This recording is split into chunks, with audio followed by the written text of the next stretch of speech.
I was reborn as a helpless little Arctic wolf pup. But I also activated a devouring evolution system. As long as I consume flesh, I can grow without limit, and eventually become the absolute alpha wolf at the top of the Arctic food chain. Right now, though, I'm still just a weak little cub. Luckily, my parents' stats are top tier among the pack.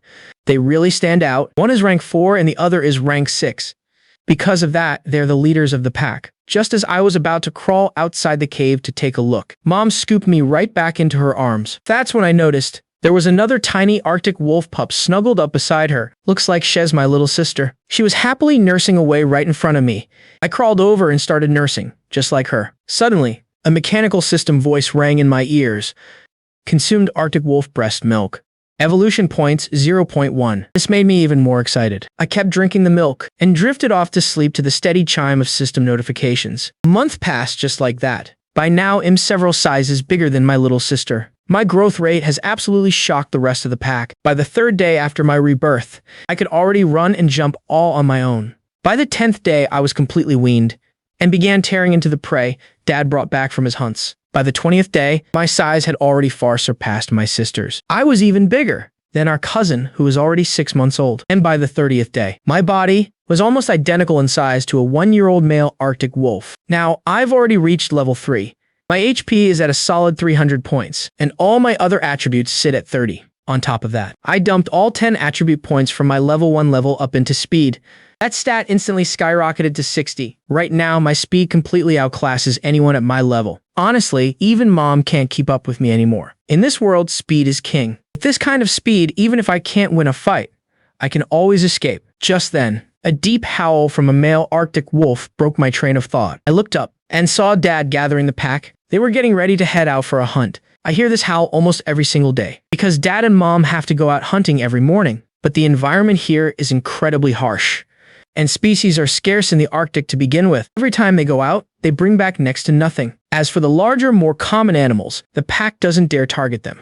Since hunting has become so difficult, even Mom, who usually stays behind to guard the cave, stood up to join them this time. Right before leaving, Mom gently nudged me with her head. She told me to watch over my sister, then turned and left. Dad also went over and gave a few instructions to our older cousin who was staying behind. Only then did he feel reassured enough to lead the pack away. Inside the cave, every single adult Arctic wolf had gone out for the hunt. The only ones left were 5 pups. Aside from me, there was a lone solitary pup who stood out the most. Dad and Mom had found him while they were out hunting. They took the little loner in, even though he's only 3 months old. Hess, almost the exact same size as our 6-month-old cousin. His growth rate is pretty impressive too. After the pack left, I pondered for a moment. I figured it was time for me to head out and hunt on my own. My appetite has been getting bigger and bigger lately.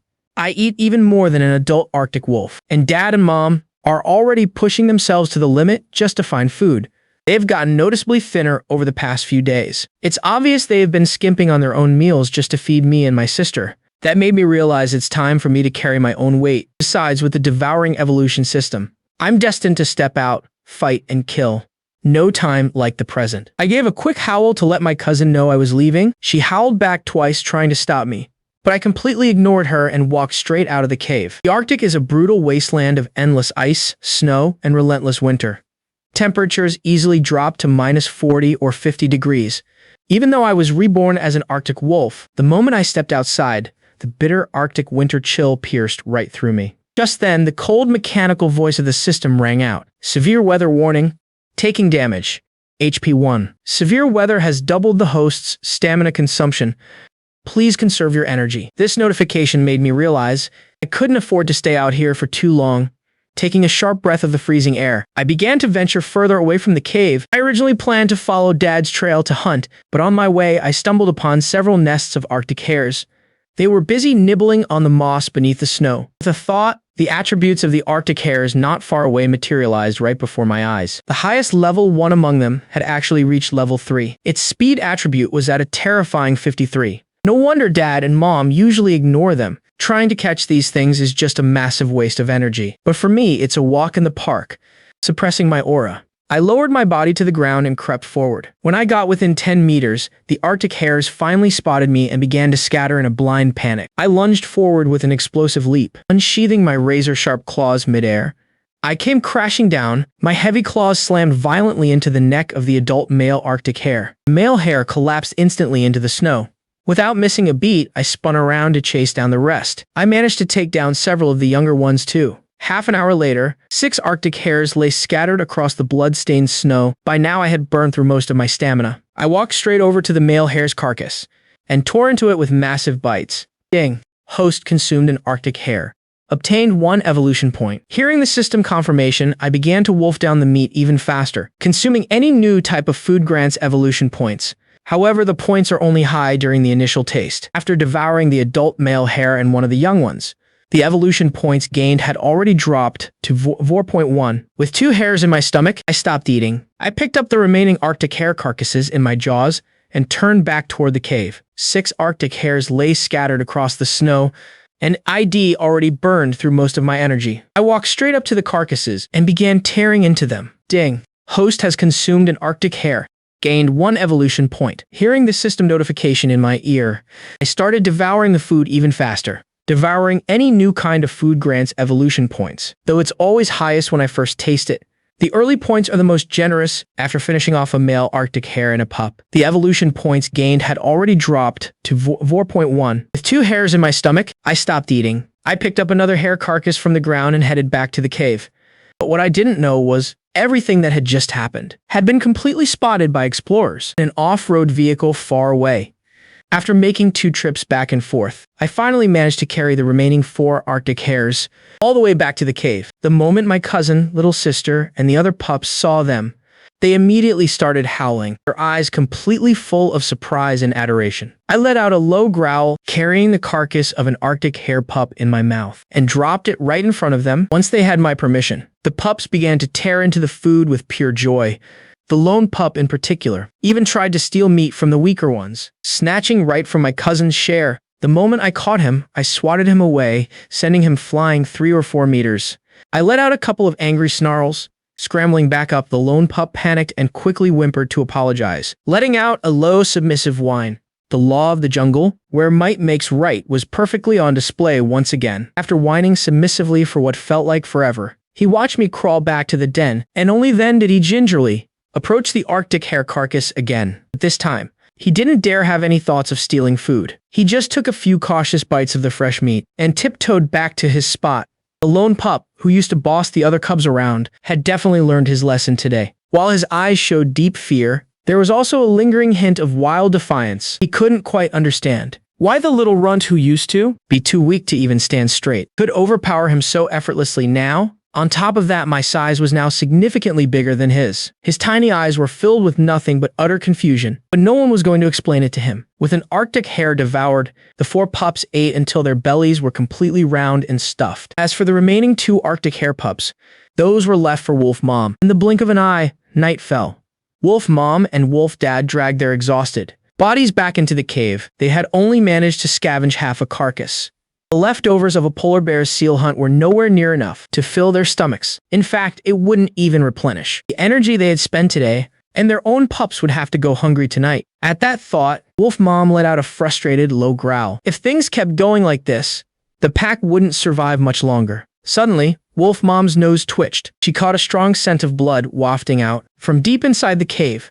Wolf Mom let out 2 sharp, urgent howls, instantly putting the entire pack on high alert. Wolf Dad, leading a few other Arctic wolves, charged into the cave like mad. As the alpha wolf, Wolf Dad's roar carried a heavy trace of murderous intent. Inside the cave, the full and satisfied pups heard the familiar roar, and they all bolted upright in alarm. I was no exception. Thinking Wolf Mom and Wolf Dad had run into an enemy, I scrambled up and rushed toward the entrance. With his massive stats of 60 in both strength and speed, Wolf Dad lunged straight through the entrance. His white paws slammed onto the ground, scattering loose gravel. Seeing Wolf Dad furious but with no enemy in sight, I froze on the spot for a moment. Behind me, my little sister and cousin were trembling in fear. Within seconds, Wolf Mom and the rest of the pack burst inside as well.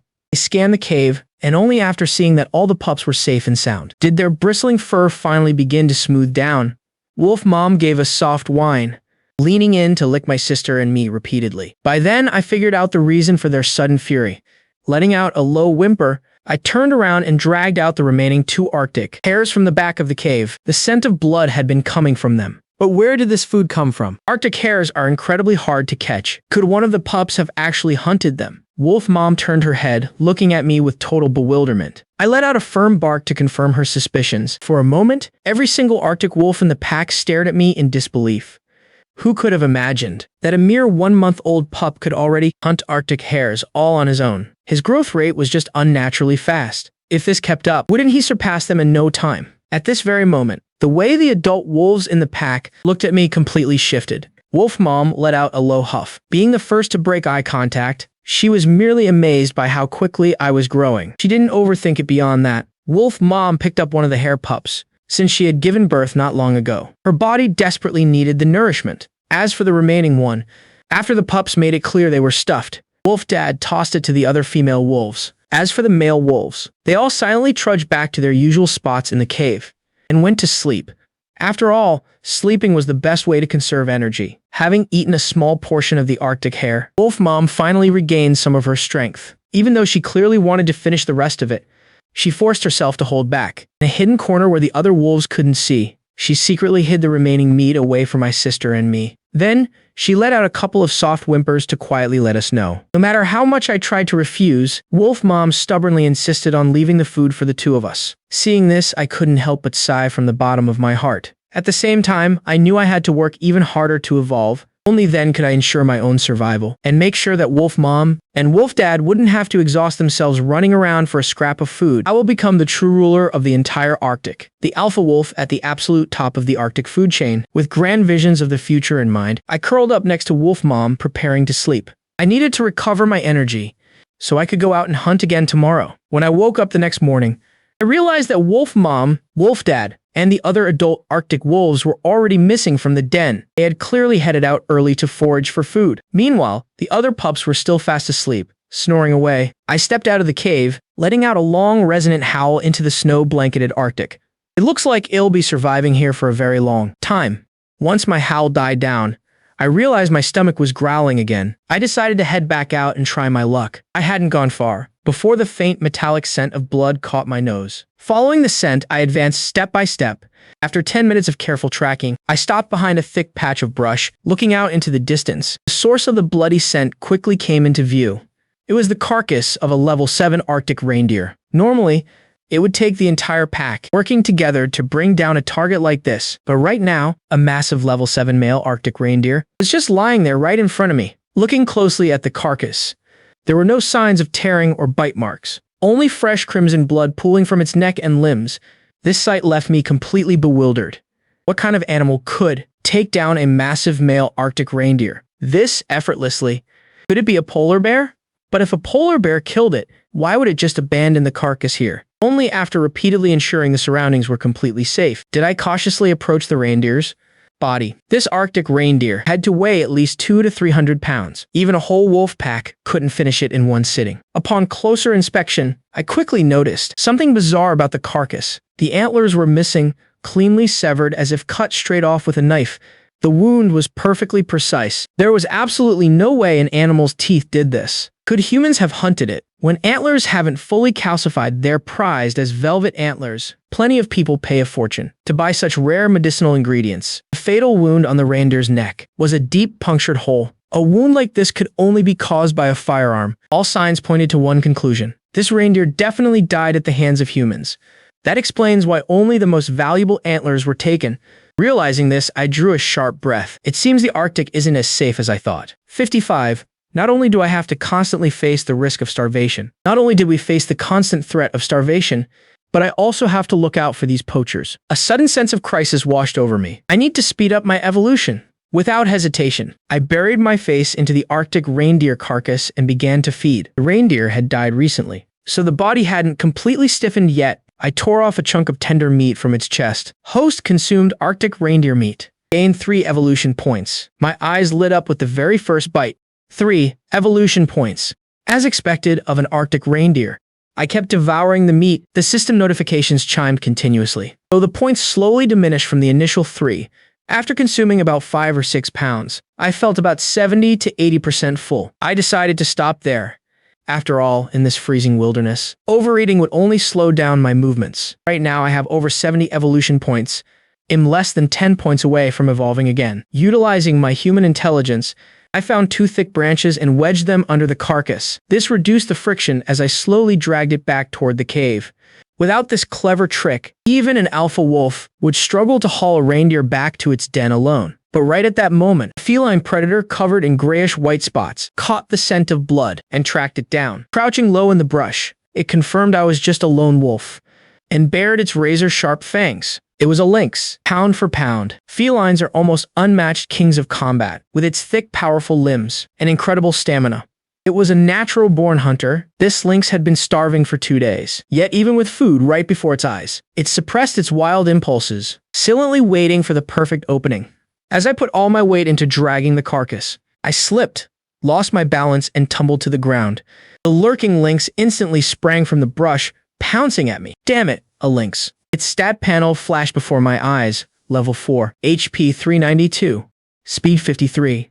It's a level higher than me. Generally, a lynx won't actively provoke a wolf, but I'm just a pup. On top of that, this lynx speed reached a staggering 53 points. I scrambled up from the ground, but I was a split second too slow. The lynx's front paws slashed across my flank. Its sharp claws instantly tore through my fur. Hissing in pain, I backed away to create some distance. This is the first life or death struggle I've faced since being reborn as a wolf on this brutal Arctic continent. There is no mercy or morality, only the law of the jungle. To survive, I have to be more ruthless and powerful than anyone else. Fortunately, my speed is still higher than the lynx, a 60 against a 53. Moving at blinding speeds, we collided in a blur, ferocious biting and clawing. The lynx's front paw sliced into me again, leaving another gash. As blood trickled down, I saw red. I lunged straight for its throat, but it dodged, forcing my jaws to clamp onto its flank instead. I tore off a chunk of its flesh. Host consumed lynx meat. Gained 2.5 evolution points. Wait, this works too. A surge of delight washed over me. I'm already on the verge of reaching level 4. I only need 5 more evolution points, which means if I can just rip off another 2 or 3 bites of its flesh, I can break through to level 4. Once I reach level 4, this lynx won't stand a chance against me. Step by step, I advanced toward the lynx, a cold, ruthless determination gleaming in my pale blue eyes. You want to fight? Then let's make it a bloody one. The clash that followed grew even more savage. As long as the lynx claws didn't aim for my vitals, I completely ignored the damage, solely focusing on finding an opening to bite. Ding. Host consumed lynx meat. Gained 2.4 evolution points. Ding. Host consumed lynx meat. Gained 2.3 evolution points. With its front paw badly wounded, it let out a furious roar, desperately trying to disengage from the fight. But I didn't give him a single chance. Relying on my superior speed, I stayed glued to him. I lunged onto the shell's back and violently tore off another chunk of flesh. Ding. Host has consumed shelly flesh. Gained 2.2 evolution points. As I swallowed that mouthful of flesh, the power of evolution surged through my entire body. Ding. Congratulations to the host for advancing to level 4. Blood QI 400, Stamina 40, Power 40, Defense 40, Speed 70. I immediately allocated my extra attribute points into speed again. My speed instantly shot up to 80. With a violent roll, the remaining Shelly threw me off its back and turned to flee at full speed. But in my eyes, its movements have become painfully slow. Since this Shelly dared to come and steal my food, it needs to accept the consequence of dying here. I turned into a white blur, overtaking the Shelly in a matter of seconds. A speed of 80 combined with a power of 40, this sheer devastating force shattered the Shelly's spine with a single swipe of my claw. It tumbled forcefully for several meters. Blood spraying from its mouth. I didn't torture it. Stepping forward, I brought my claw down hard on its head, completely crushing its last shred of consciousness. My first life and death struggle came to a perfect close. The wounds on my body had completely healed during the evolution just now. Once the Shelly drew its last breath, several pale gray notifications suddenly popped up in front of me. Prompt: overcoming the strong as the weak. Breakthrough under pressure. Fighting a bloody battle. Final victory. Target deceased.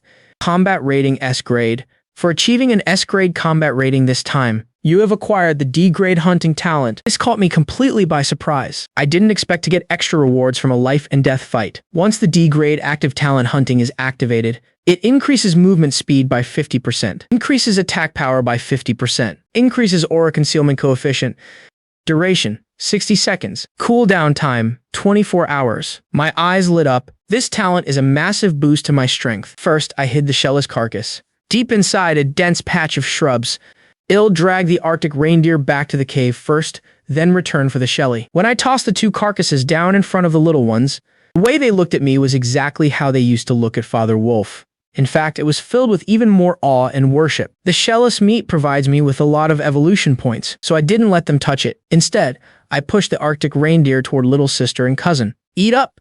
Eat as much as you want. The wolf pack has a strict hierarchy. Making sure little sister and cousin ate first was also a way to establish the rules among these 4 young pups. It prevents disrespectful behavior, like the little lone wolf's tendency to snatch food out of turn. Little sister's puppy teeth hadn't fully grown in yet, so she couldn't chew through the tough parts. I tore off a few easily digestible pieces of flesh from the reindeer's underbelly and tossed them right in front of her.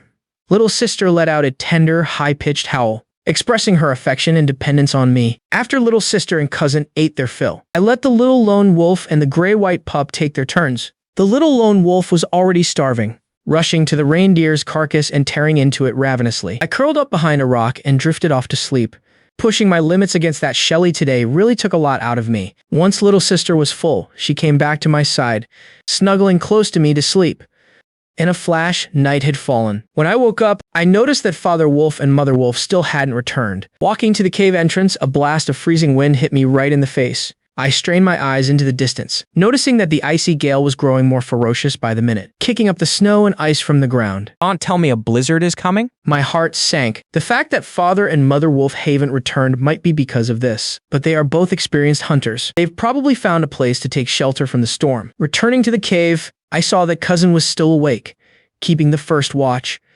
I let out a soft howl, signaling that I would take over.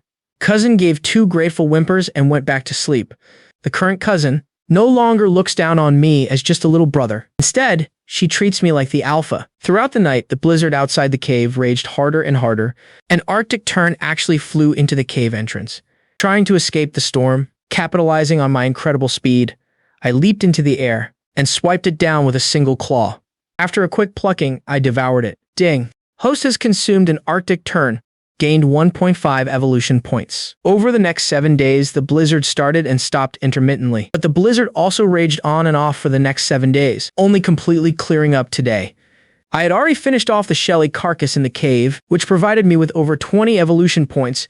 The reindeer meat was also mostly gone. The little lone wolf especially had been gorging himself these past few days. But I have to admit, his growth rate is remarkably fast. By now, his size is already larger than Cousin's. What surprises me even more are the other physical changes happening to him. His gray fur has taken on a deeper shade, and his limbs have become incredibly thick and sturdy. His claws can now retract into his fur, just like a feline's, extending and retracting at will. I locked my eyes onto the little lone wolf, and his attributes materialized before me. Species Arctic Wolf Variant, Level 2. Blood Chew I 265. Power 28. A variant. I checked his attributes before, and the word variant definitely wasn't there. Having an abundant food supply these past few days must have unlocked his latent potential. The lone wolf quickly let out a submissive, well-behaved howl. I am the undisputed boss of this cave now. Even if Father Wolf comes back, I will still be the boss in his mind. He rolled over onto his back, exposing his belly to show affection and submission. A variant little lone wolf with this kind of strength might actually be of great help to me in the future. Because of that, I decided to officially take him in as my underling. Gave him the nickname Xiao Hui. Stepping out of the cave, I leaped onto a high boulder to scan the horizon. A pack of wolves carrying a massive amount of food slowly emerged in my line of sight. I couldn't resist letting out a long, resonant howl. Immediately after, a succession of answering wolf howls echoed back from the distance. Relief and joy washed over me, knowing Father and Mother Wolf had made it back safely. All 8 adult Arctic wolves were present, not a single one was missing. They had all made it back, dragging the carcasses of an adult moose, and 3 moose calves behind them. I bounded forward to greet Mother Wolf. Mom licks me affectionately, then she takes the newborn moose calf, drops it in front of me, and lets out a soft whine, signaling it's for little Gray. Seeing this, Mom can't help but lick me again. Back in the cave, Mom tears into the moose calf, ripping it open and tossing the pieces to the pups. The ash-white pup is about to dig in, but suddenly remembers something. He looks up at me and only starts eating. Once I give him the nod, Mom notices this, but she doesn't object. Might makes right. It's only natural for the pack to obey me. Mom signals for me to come and eat. I walk over to the moose carcass with little Gray. Moose, level 8. Health, 1,265. Feasting on the moose grants the host 5 evolution points. A whole 5 points from just the first bite. My eyes light up. This is the first time I've gotten so many evolution points at once. I begin to devour the meat ravenously. It's tender, juicy, and delicious. Having a massive appetite, I pack away over 10 pounds of meat in one go, far surpassing any ordinary adult Arctic wolf. This moose meat nets me over 50 evolution points. Over the next few days, the pack takes a short break to rest and recuperate around the moose carcass. I wolf down a lot more meat, gaining another 30 evolution points. I'm just a few points away from leveling up again. This makes me restless, and the urge to go out and hunt grows stronger. But every time I make a move, Dad growls and forces me back. I've been with the pack for 2 months now, and I have a solid grasp of its hierarchy.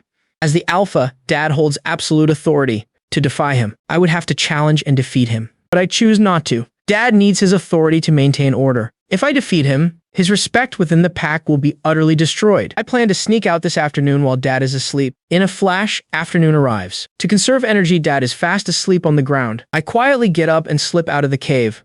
Looking back, I see Little Gray has followed me. His stats are already close to level 3, so I don't force him to go back. The weather today is overcast and gloomy, making visibility very poor. That's exactly why Dad called off the hunt today. But I'm only 5 evolution points away from a level up. That temptation drives me to search for prey as fast as possible. Before long, I spot a nest of Arctic hares. The evolution points these hares provide now are practically negligible. I can't be bothered to lift a paw, but Little Gray is practically bursting with excitement behind me. I give him the nod to hunt freely.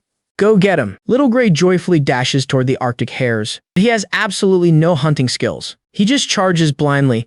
With their sharp hearing, the Arctic hares quickly notice him coming and scatter in all directions. Little Gray lets out an angry roar.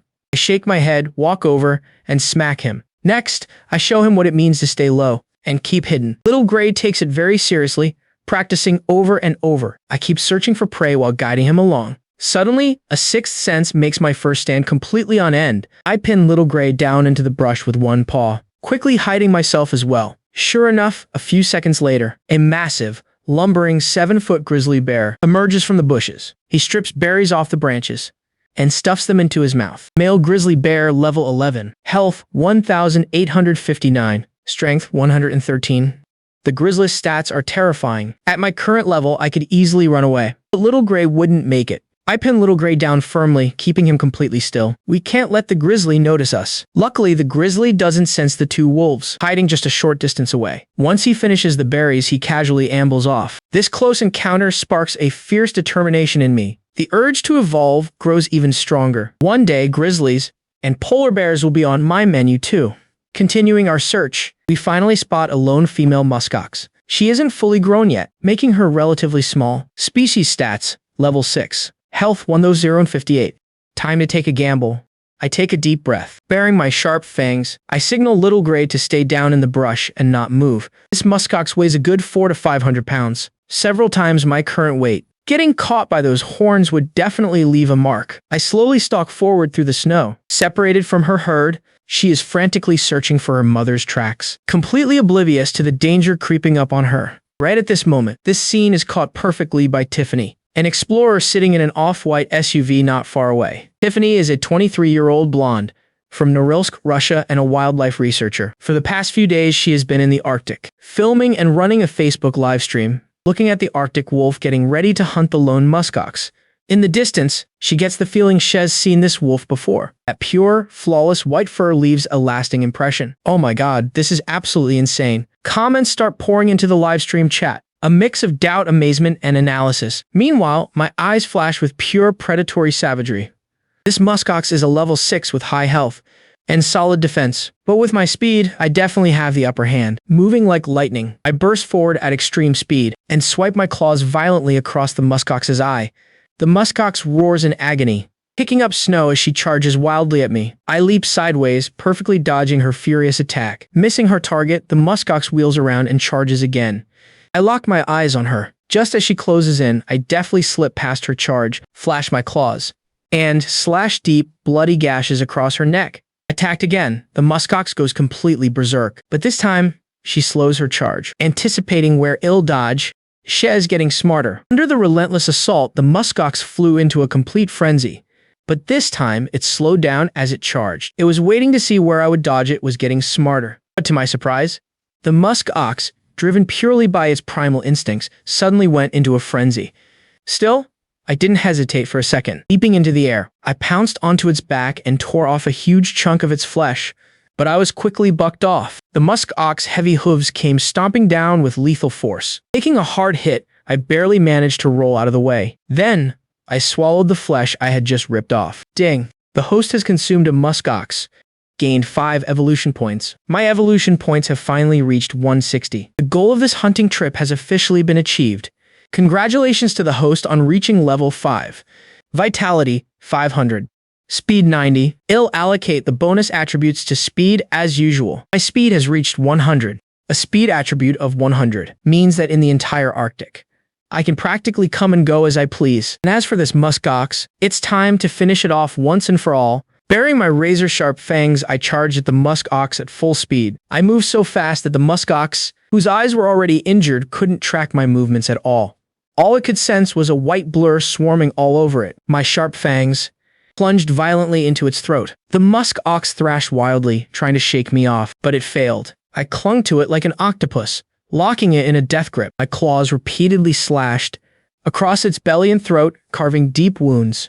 Meanwhile, not far away, Tiffany was completely starstruck by the sight. Just moments ago, she had been worried sick about this lone Arctic wolf. But the tables turned in the blink of an eye.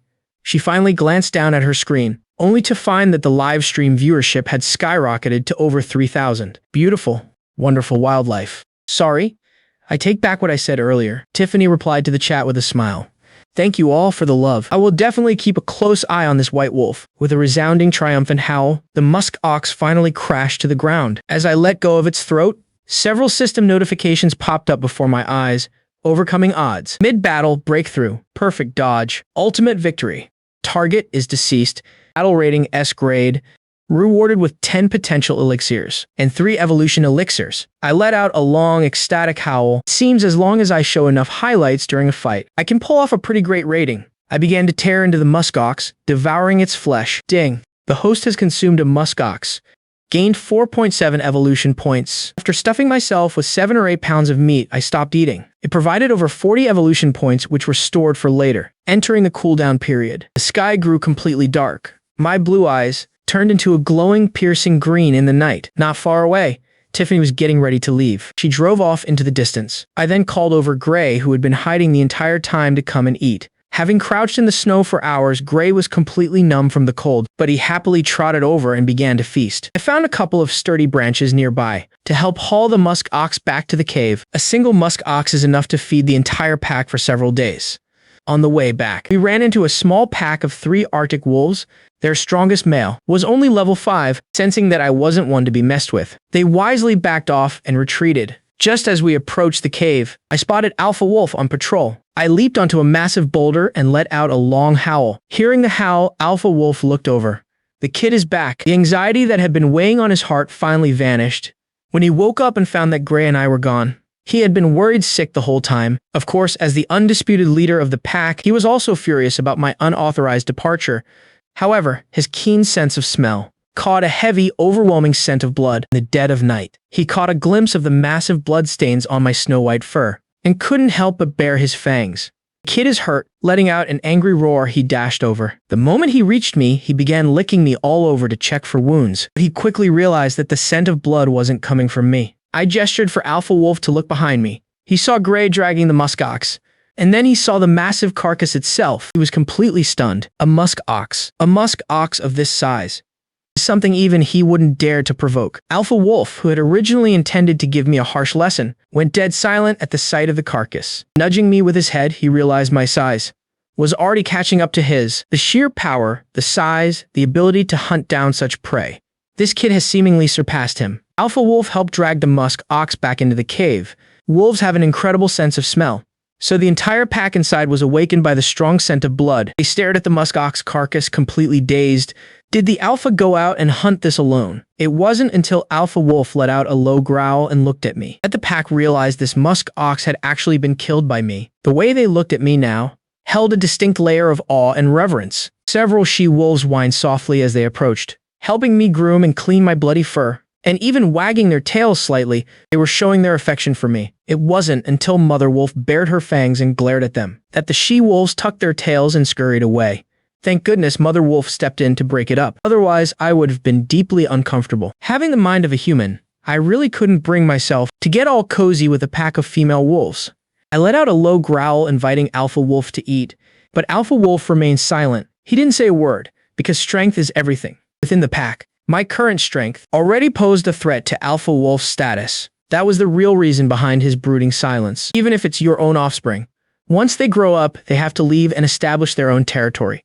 Alpha Wolf's visible dejection made up my mind to leave and start my own pack. As my ultimate loyal follower, Gray is definitely coming with me. As for the other pups, if Alpha Wolf allows it, it'll take all the young ones from the cave with me. Half a month flashed by in the blink of an eye. Alpha Wolf and Mother Wolf went out to hunt 4 or 5 times, but the results were underwhelming. Their best catch was a juvenile sea lion, which wasn't nearly enough to satisfy 8 adult Arctic wolves. I didn't leave immediately. Instead, Gray and I went out first to find a safe, secure cave.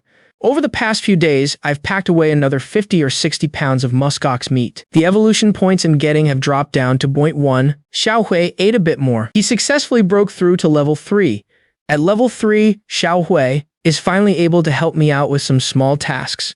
I took a look at the system rewards. More importantly, evolution is what matters most right now. Earn 3x evolution points when consuming prey. Duration, 72 hours. As for the potential potions, they can unlock physical potential. I've taken 5 more over the last few days. My fur is sleeker. My bones are sturdier. My lung capacity has increased significantly. Now, maintaining a full sprint at 30 meters per second. I can keep it up for 10 full minutes. However, after using 5 of them, the effects have become negligible. I plan to give the remaining 5 potential potions to Xiaohui, my little sister, and my cousin. While Mom and Dad were fast asleep, I gave Xiaohui, my sister, and my cousin each an injection of the potential potion. The next day, Xiaohui's coat looked noticeably shinier, and his limbs grew sturdier. The changes in my sister and cousin weren't as obvious, but their appetite increased quite a bit. I led Xiaohui out of the cave. Heading out to hunt the potential potion usually lasts for 3 days. Moving around and eating more will help unlock that potential. For this hunt, I'm letting Xiaohui take the lead. We quickly located a nest of donkey mice. After getting my nod of approval, Xiaohui used the thick bushes as cover to creep closer. Has already mastered some solid hunting techniques. His speed is pushing close to 40, far exceeding that of a donkey mouse. In just a brief half-minute, 7 or 8 donkey mice had already died by Xiaohui's paws. After a fierce pursuit, he trotted back with 2 or 3 clamped in his jaws. Xiaohui howled at me excitedly. This was his very first time successfully hunting for food on his own. I devoured a few of the donkey mice, gathering a handful of evolution points. I left the rest for Xiaohui to eat. Xiaohui even buried a few of them, planning to bring them back for my sister and the others to try. Over the next few days, I decided to take Xiaohui, my sister, my cousin, and the gray and white pup to strike out on our own. We relocated to a newly found cave 20 kilometers away. It's situated high up on a mountain. The paths are steep and treacherous, making the security factor extremely high. The new cave is incredibly spacious, large enough to accommodate dozens of wolves. I got them all settled in. We have officially established our very own pack. Another half-month passed and the polar night completely set in. The temperature plummeted to around -20 degrees. During this time, I took Xiaohui down the mountain to hunt on multiple occasions. Today, we hunted a den of Arctic foxes. These are among the most vigilant creatures on the Arctic continent. Usually, they're incredibly difficult to hunt down. Today was pure luck, thanks to Xiaohui blundering right into them, that we managed to find their den. I waited patiently for them to emerge. Relying on my extreme speed, I hunted them down one by one. This den of Arctic foxes consisted of 1 male, 2 females, and 7 pups. In the end, we killed 3 adults and 4 pups, and captured 1 alive. I took the live Arctic fox pup and threw it to my sister and the gray and white pup for practice, while leaving my cousin to supervise them. Next, I used an evolution potion. Devouring an Arctic fox normally grants 12 evolution points. With the boost from the evolution potion, my appetite surged and I began to gorge myself. Downing a single Arctic fox brought me nearly 100 points from my evolution pool. Next, I left the cave, preparing to pull off something massive. I'm going to hunt down a grizzly bear I've been observing for a very long time. This grizzly is a female. She recently gave birth, so her vital energy is somewhat depleted. Plus, with the arrival of the polar night and food being scarce, it's going to be hard for her to recover her strength quickly. I've had my eye on her for a while, but I didn't rush into action. Coming over today is mainly to verify the grizzly's current state and exact location. The grizzly spent a long time outside foraging for bush berries and insects before slowly making her way back to her cave. I kept watch for 2 whole nights, only after seeing her enter the cave and not come back out did I finally look away, preparing to head back. But right at that moment, my glowing green wolf eyes caught a faint glimmer of red light, an infrared camera. It was an infrared camera from a drone. It seems that even during the polar night, there are still people risking their lives to document the Arctic. But I have absolutely no affection for these devices. That grizzly bear is the prey.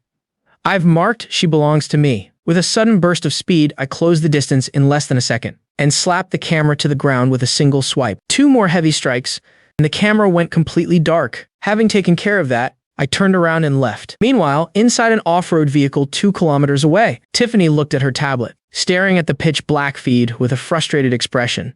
Oh my god, what on earth was that white shadow just now? Her friend Davina, who was catching up on sleep in the backseat, opened her heavy, groggy eyes. Davina and Tiffany were close college friends, with the polar night setting in.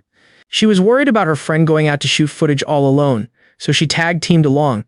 Tiffany handed the tablet over to let her friend see the white shadow. That white shadow's speed was so incredibly fast that it destroyed the drone camera in an instant. Could it be a snowy owl? Davina had the exact same reaction. Ultimately, the 2 of them decided to head back, buy a new drone, and try again later. What they didn't know was that by the time they returned to shoot, the only thing left to see would probably be a few traces of blood fading into the ice and snow. Returning to the cave, I leaned against the stone wall and went to sleep. I need to conserve my energy over the next couple of days to bring my condition to its absolute peak. When I woke up the next day, Xiao Hui was squatting right beside me, howling happily. He reached out his tongue to lick my fur. I swatted him away, annoyed. I can't reject mom or my sister doing that. But that doesn't mean I actually enjoy that kind of intimacy. After taking Xiao Hui out for a patrol lap, I returned to the cave and called them over to eat. Once full, I lay by the cave entrance watching the outside world. On the second day, after finishing off the last Arctic fox, my evolution points were finally enough to level up to level 6. I stood at the cave entrance and let out an excited, long howl. A profound, mysterious energy descended upon me once again, coursing through every single inch of my body, making my fur even softer and sleeker, patrolling every corner of the wolf territory. My fur grew even sleeker. My hide has grown tougher. My limbs feel noticeably larger and stronger. These claws are now as sharp as razor blades. My overall size has easily breached the 2-meter mark. My bite force is skyrocketing. Ding. Congratulations, host, on advancing to level 6. Health, 600. All 110 points of my bonus attributes will continue to be dumped into speed. Speed increased to 120. I am, without a doubt, the strongest Arctic wolf to ever live. Looking out at the night sky, I decide it's time to head out and hunt. Prowling through the pitch-black darkness, I quickly reach the snowy slope where a grizzly bear makes its home. The grizzly is currently rooting around the base of some bushes, digging for insects. Suddenly, its nose twitches, it catches the scent of a wolf. Its eyes lock right onto me, standing atop the snowy slope. The grizzly lets out a warning roar, telling me to get lost. In its mind, any ordinary Arctic wolf would have turned tail and run the moment it heard that roar. But it realizes I'm not backing down. Instead, I'm closing the distance. The grizzly freezes in sheer disbelief. This Arctic wolf is actually looking at it like it's prey. How dare a mere wolf challenge it? The bear flies into a total rage. Target locked female grizzly bear, level 10. Health, 1,589. Strength, 102. Massive health pool, high defense, incredible stamina, and overwhelming power. It completely outclasses me in every standard stat. But this bear's speed is only 41. That's its fatal flaw. I strike first, closing in at a blistering speed of nearly 40 meters per second. I tear through the night like a bolt of lightning. The grizzly has never seen anything move this fast. A mix of fury and shock crosses its face as it raises a massive paw. But my attack lands first.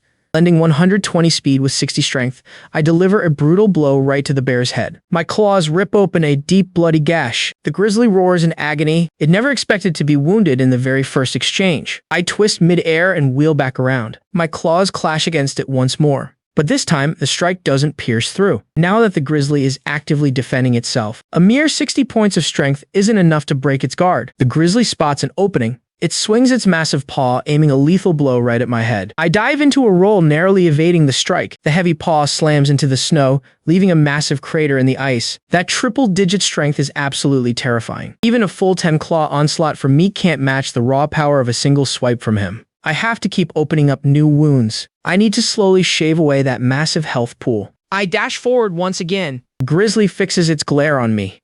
It swings its enormous paw with violent force. Wolf claws and bear paw collide in a brutal clash of strength. Grizzly's strength stat is over 40 points higher than mine. The sheer impact sends my body flying. I hurl backwards several meters through the air before I can finally neutralize the kinetic force. This fierce life and death struggle has completely awakened the primal savage nature deep within my soul. Seeing its attack land, the grizzly lunges forward to finish me. I pivot instantly, dodging the charge. I blur past and leap onto its back. 1 slash, 2 slashes, 3 slashes. I relentlessly tear into its neck, leaving deep, bloody gouges nearly 4 centimeters into its flesh. The grizzly nearly collapses from the shock. The agonizing pain in its back drives it completely insane. After a dozen more grueling exchanges of flesh and blood, the grizzly is left covered in over 10 dripping, gruesome wounds. Blood pools and drips onto the snow.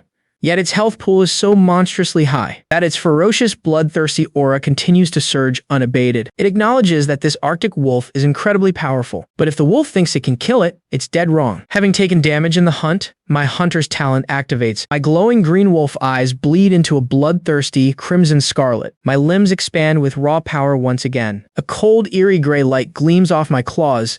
I turn into a white blur and charge straight at the grizzly. I've grown even stronger. The grizzly senses the sudden, terrifying shift in my aura. It can't even track my movements anymore. I'm nothing but a ghost in the snow, but the bear has nowhere left to run. I unleash a devastating, earth-shattering strike. This power is exponentially greater than before. This is no longer the strength of an Arctic wolf. It feels more like the furious, crushing might of one of its own kind. The grizzly roars, swinging back in a desperate counterattack. Claws and paw collide heavily once more. This time, I'm not sent flying. I merely take a single step back to stabilize. Meanwhile, the massive grizzly is also forced back half a step. It never could have imagined an Arctic wolf existing that could actually match it, pound for pound, in raw strength. Without giving it a moment to breathe, my next relentless assault rains down. A savage claw strikes its neck, tearing open a wound so deep the white bone is visible. A second strike rips a massive chunk of flesh right off its back. A third strike shreds its paw, leaving a lattice of bleeding gashes. I deliver an uncountable barrage of strikes in rapid succession. The grizzly can feel nothing but excruciating, blinding pain radiating from every inch of its body. Its vision is completely stained in a bloody crimson. It lets out one final roar, trying to muster its unyielding fighting spirit. But as I leap forward with lightning speed once again, claws bared, and smash my strike brutally against its head, it is finally brought down. Its massive 600-pound frame collapses heavily onto the frozen snow, crashing down with a dull, echoing thud. Even in defeat, the fallen grizzly pants heavily, drawing ragged breaths. It struggles desperately, trying to force itself back up, but its body grows weaker and more unresponsive by the second. Its lifeblood drains rapidly into the snow. The stark terror of death finally surfaces in its fading eyes. I approach the dying beast, my glowing green eyes locked onto it. Cold and completely detached, I strike one last time, snuffing out the very last spark of its life. A loud, piercing wolf howl echoes through the darkness, signaling the final curtain call on this brutal, bloody battle. Notifications materialize before my eyes. Defeated a stronger foe while weak. Fought a bloody battle to the end. Executed flawless dodges. A hard-fought battle ends in total victory. Target is confirmed dead. Battle rating S. Reward obtained healing talent, grade D. Reward obtained 1x enhancement serum. Reward obtained 10x purification potions, getting an S on my very first major battle. The rewards are incredibly generous. Healing grade D passive talent increases injury recovery speed by several times. Grants permanent immunity to toxins and fungal infections. 136. My eyes light up. My eyes lit up. This talent boosts my overall survivability by an insane margin. Permanent immunity to poison and infection is practically broken. I consume one purification potion and begin to feast on the grizzly bear. Host has consumed a grizzly bear. Obtain 24 evolution points. The very first bite is a wonderful surprise. The bear meat is incredibly tender, rich, and easy to consume. Before long, I've devoured 6 or 7 pounds of meat, providing me with over 170 evolution points. I decide to check out the grizzly's den. Taking a quick look around, the bear cubs that should have been here are nowhere to be found. They were likely taken by another predator, but I don't dwell on it. I begin dragging the massive grizzly carcass back to my own den. Along the way, quite a few hunters followed the scent of blood. Among them was a male wolverine, practically reeking of malice. A ferocious glint flashed in his eyes. He wanted to test his luck, but with my speed at 120, I didn't give him a single chance. A single strike sent him flying over 10 meters away. Several bones shattered inside his body, but I didn't kill him. A miserable, agonized howl would do more to make the other hunters back off. Sure enough, the other hunters silently stopped in their tracks. After I left, they swarmed all over him. The wolverine's screams lasted for only a moment before falling silent. Back at the deep cave, I let out a low howl to call Xiao Hui. Xiao Hui rushed out quickly, but when he saw the grizzly bear behind me, his fur stood completely on end. He had gone out with me a few times and knew how formidable grizzly bears were, but he quickly realized the grizzly was dead. He could hardly believe his eyes. His eyes filled with little stars of pure adoration. Ha! I gave him a light swat with my paw, signaling him to get to work. Once the grizzly bear's carcass was brought into the cave, little sister wolf, cousin wolf, and the gray and white pup were all astonished. Cousin wolf noticed the wounds on my body with a sharp eye. She came over out of concern. The saliva of the Iron Wolf clan has antiseptic properties, but I have my healing talent, which is much more effective.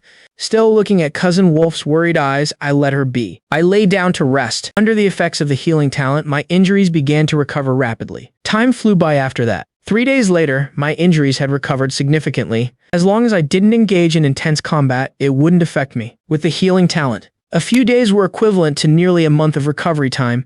Tiffany came looking for the grizzly bear again. She operated her drone to fly into the den and film. She found nothing at all. Finally, not far from the den, she discovered a massive pool of blood. Oh my god. A fierce battle took place here. She got out of the car to check the live stream. The viewers were also buzzing with discussion. The footprints captured by the drone look a bit like a canine's. The other side must be the white wolf. Haha. Are you guys obsessed with the white wolf or something? How could that even be possible? Tiffany was deeply shocked in her heart. Just what kind of animal came and hunted down this grizzly bear? After pondering for a moment, she decided to head over to the ice sheets to film polar bears. Meanwhile, inside the cave, Xiao Hui's body temperature was shockingly high. The dark gray hue across his entire body became even more pronounced.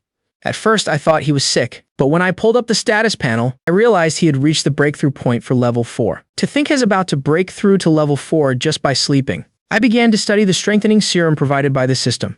After consuming the strengthening serum, it can enhance one's own random organs and limbs. It has a 70% success rate. I plan to give it a try.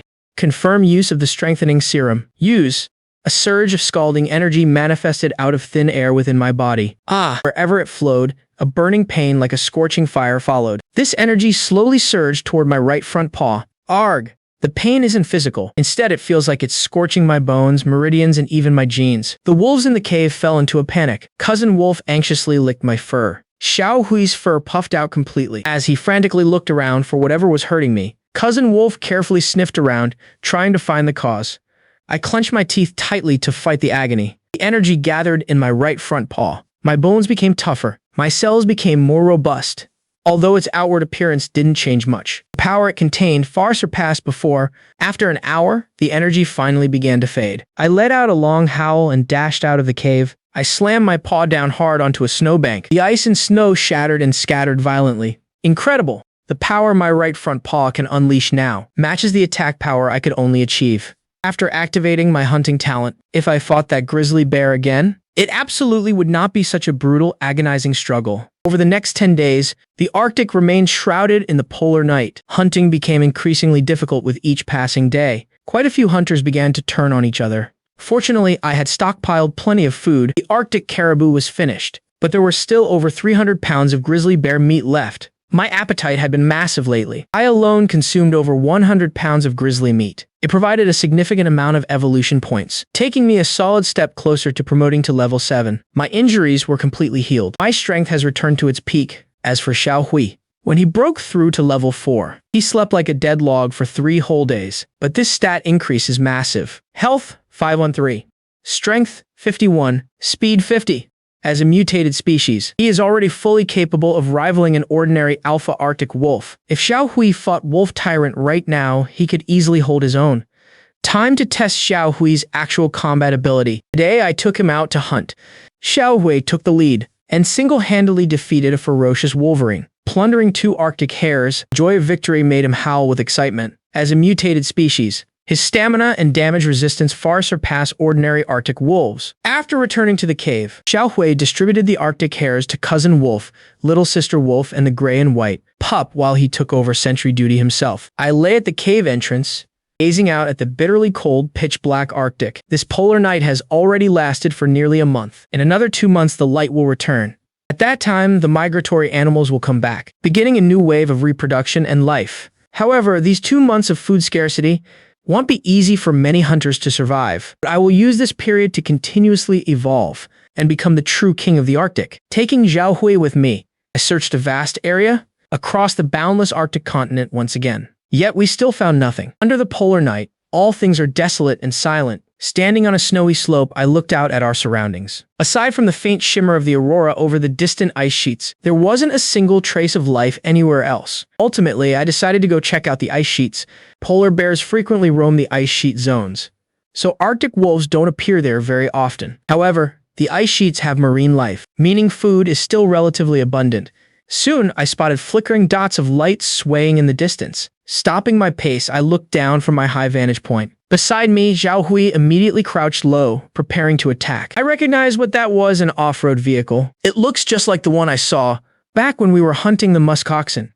It seems the photographer inside the vehicle is returning from filming on the ice sheets, taking risks to shoot photos out here in the dead of night. Talk about dedication. The off-road vehicle quickly speeds out of sight. The people inside didn't notice me at all. Zhao Hui and I stand on the snowy slope. With the pitch-black night and heavy mist, we're practically invisible. Time to head toward the ice sheets. It doesn't take long to reach the ice. Unlike everywhere else, it isn't pitch black here. Instead, vibrant bands of the aurora borealis stretch across the sky. The northern lights shift into endless shapes, a kaleidoscope of colors. Red, purple, green, and blue intertwine, floating gracefully. Absolutely breathtaking. It's a stunning masterpiece painted by nature itself. Underneath the beautiful aurora, I spot a group on the ice. A pack of seals is lounging lazily together. Species Gray Seal, Level 8, HP 1523. This pack isn't very strong. They usually just feed on small fish and shrimp. Taking them on one-on-one wouldn't be an issue, but they're too close to the open water where the ice broke. If I accidentally fall into the ocean, things could get messy. Better to play it safe. This is Zhao Hui's first time on the ice, and Hez clearly thrilled. Hez bouncing all over the place.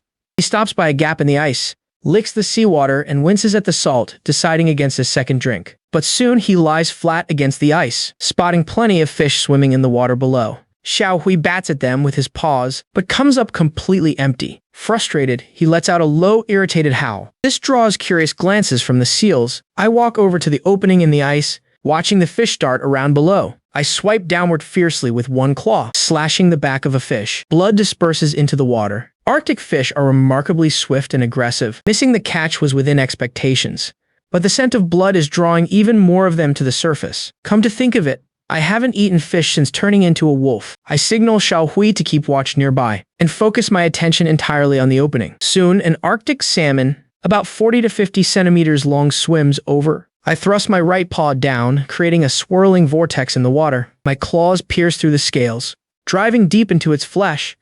The Arctic salmon thrashes violently to break free, but despite its frantic movements, I drive my other paw in. I yank the Arctic salmon right out of the water. This sight brings a flash of astonishment to the eyes of the nearby seals. It's rare enough for an Arctic wolf to hunt on the ice sheets, but this massive wolf is actually fishing. I slice the fish open and dig into the meat. Ding! Host has consumed Arctic salmon. You have gained 4 purification points. Just one bite gives a decent amount of points. The meat is fresh, tender, and firm, easily rivaling the taste of Arctic caribou. I decide to catch some more, so I down a purification potion. Ding! Host has consumed Arctic salmon. You have gained 11.5 purification points. A 7 or 8 pound fish disappears into my stomach in no time. Back to fishing. I toss the bloody scales back into the water. After a brief wait, another Arctic salmon lures its way over. This time, I move like lightning. I snatch it up with a swift, brutal strike. I toss the larger half to Zhao Hui, who's still on guard duty. He howls with absolute delight, catching 3 salmon back to back. Makes the seals cry out in shock. But just then, I suddenly spot a massive fish swimming closer. It's a whopping 1.3 to 1.4 meters long. Species, northern pike, level 5, HP 869, strength 56. This is an incredibly aggressive, large fish. Its bite force is immense. I narrow my eyes. You're the one. I toss more bloody scales into the water. The pungent scent of blood diffuses instantly. The northern pike wags its tail and approaches the opening. It snaps up the scales, spits them out, and prepares to swim away. Seizing the moment, I strike hard with my right paw. My sharp claws tear right through its thick scales, thrashing in pain. The northern pike whips around, baring its sharp teeth to bite my paw, but it never expected my claws to impale its lower jaw instead, locking it in place. The water splashes violently as it thrashes. The northern pike struggles fiercely. With a strength stat over 50, it's definitely a force to be reckoned with in the water. I slam my left paw firmly onto the ice to stabilize my body, locked in a battle of pure strength. Northern pike snaps its razor-sharp teeth at my fur again, but my flesh is dense and tough. Its teeth fail to pierce through. Still, the sheer crushing force brings a wave of pain. Seizing the moment while it's biting down, I exert a sudden surge of power. Every ounce of my strength explodes at once. I yank the massive meter-long northern pike right out of the opening in the ice with pure raw force. Deprived of the ocean, the northern pike thrashes frantically, its powerful tail doing nothing but sending ice and snow flying everywhere. I raise my right paw and bring it down hard, slamming the fish's head repeatedly until it finally stops moving. Xiaohui stares at his boss, completely dumbfounded by the size of the catch. Seals look at each other in sheer disbelief. Fishing is supposed to be their specialty. What the heck is up with this Arctic wolf? This northern pike weighs around 80 to 90 pounds. It's massive but not too heavy for us. I signal Xiaohui to drag it back to the cave. But just as we are about to leave the ice sheet, my razor-sharp sixth sense suddenly triggers a massive danger warning. Since reaching level 6, this is the very first time I've felt a threat this overwhelming. I stop dead in my tracks. Soon, out of a massive opening in the ice ahead, a colossally huge and fiercely imposing adult male polar bear hauls itself up. It's dragging an absolute monster of a catch, a beluga whale over 3 meters long. Once ashore, the polar bear tosses the beluga carcass onto the ice. The sheer weight of the corpse sends a violent tremor through the entire ice sheet. Species, polar bear male. Level 16. HP, 2651. Strength, 169. Defense, 167. Speed, 69. Strong, incredibly strong. No wonder the sense of danger was so intense just now. Compared to the grizzly bear I hunted a while back, this polar bear is on a whole different level.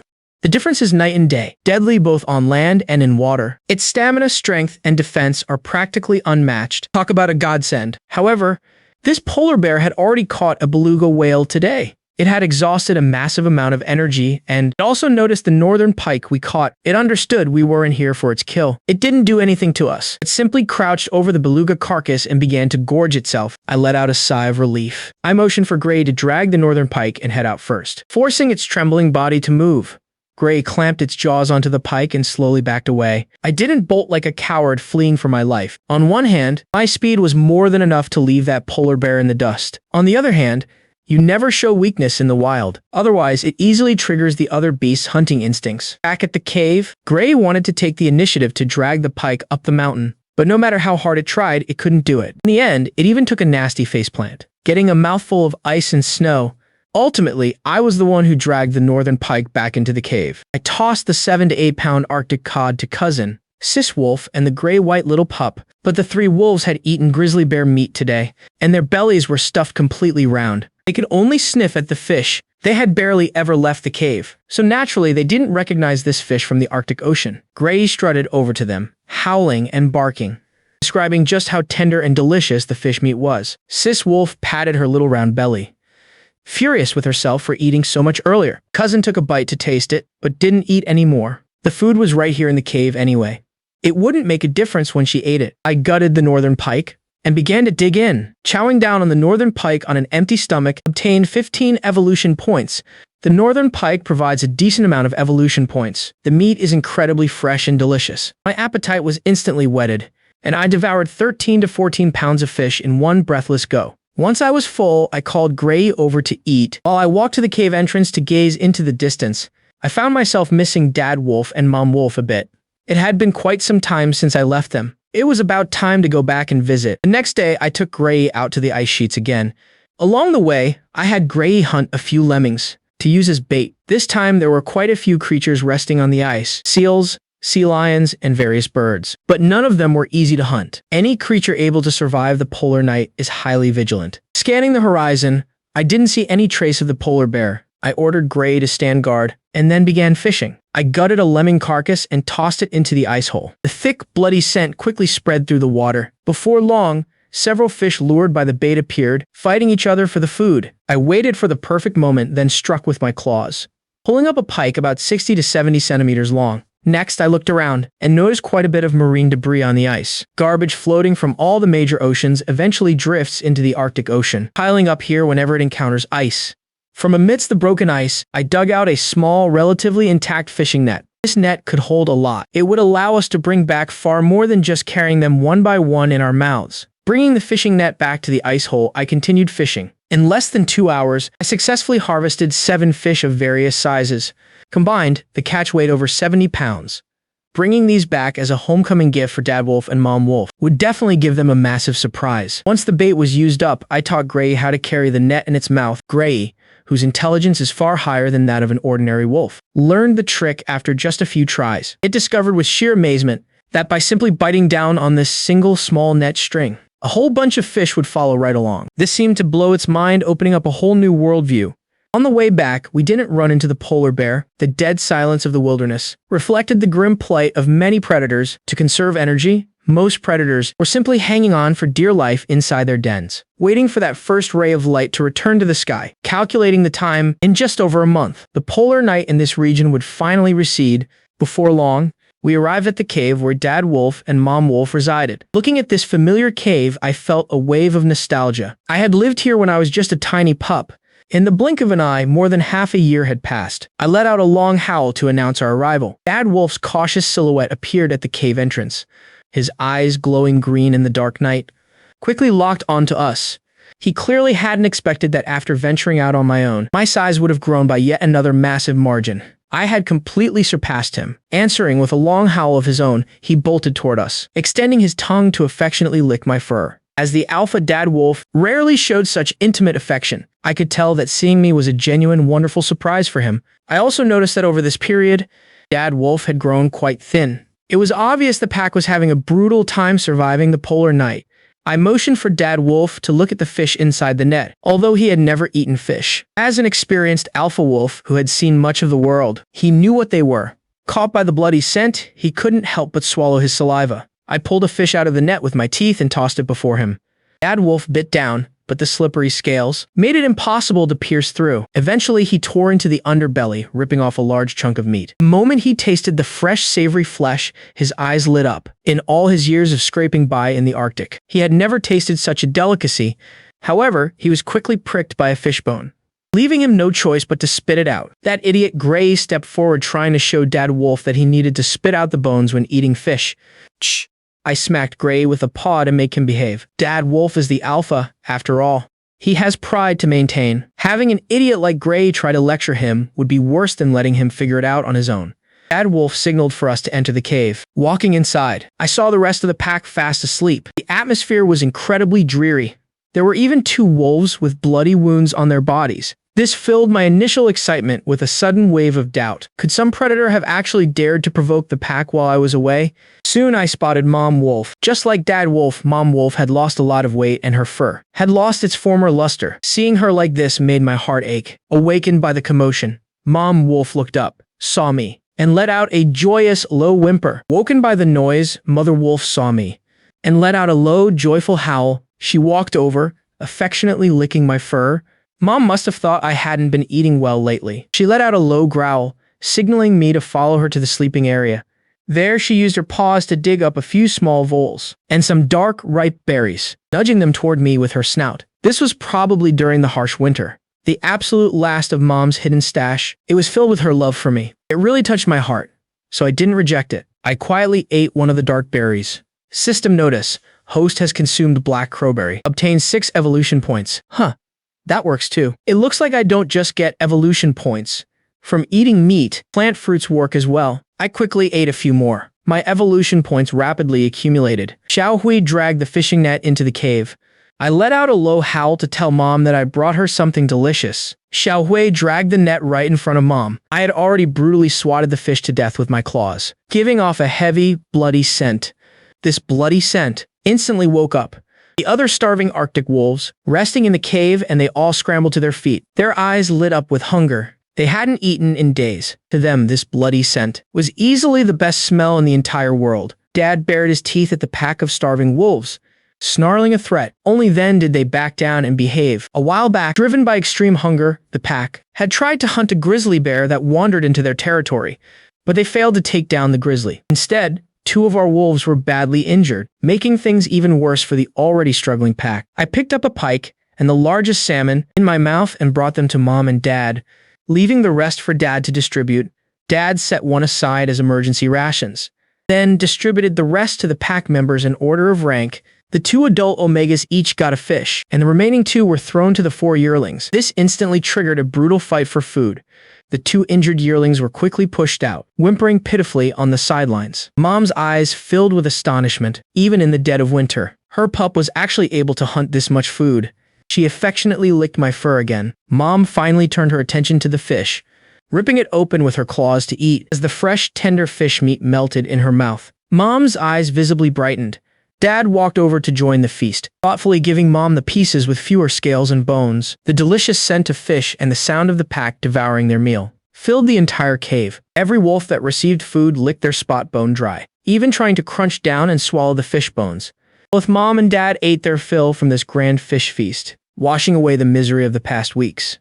Mom let out 2 soft growls, looking at me with pure adoration. She realized that my size had grown significantly since I left. I was already a full head larger than Dad. Counting my tail, I was a whopping 2.5 meters long. This kind of build was extremely rare among Arctic wolves. Mom communicated with me through howls, asking about my sister and the other pups, and where exactly I caught these fish. I answered her questions one by one. Honestly, Mom and Dad wouldn't be able to catch these fish themselves. It required the wisdom of using blood to bait them, as well as incredibly sharp claws to strike. After a brief exchange, Dad went out to patrol the territory. Xiaohui then walked over to the yearlings. His size was now second only to Dad's, virtually identical to the 2 adult omegas. He first looked at the gray and white pups, mother and aunt. These 2 were already the weakest links in the pack, and their injuries made them look miserable. Xiaohui snatched the leftover fish from the other 2 yearlings and gave it to them. A simple swipe of his paw carried nearly 80% of Dad's strength, quickly teaching the others a lesson in family harmony. The gray and white pup's mother accidentally choked on a fishbone and began rolling on the ground in pain. Xiaohui showed her how to hack the bone out. I walked over as well to check on the 2 she-wolves' injuries. Their low howls repeatedly mentioned the grizzly bear.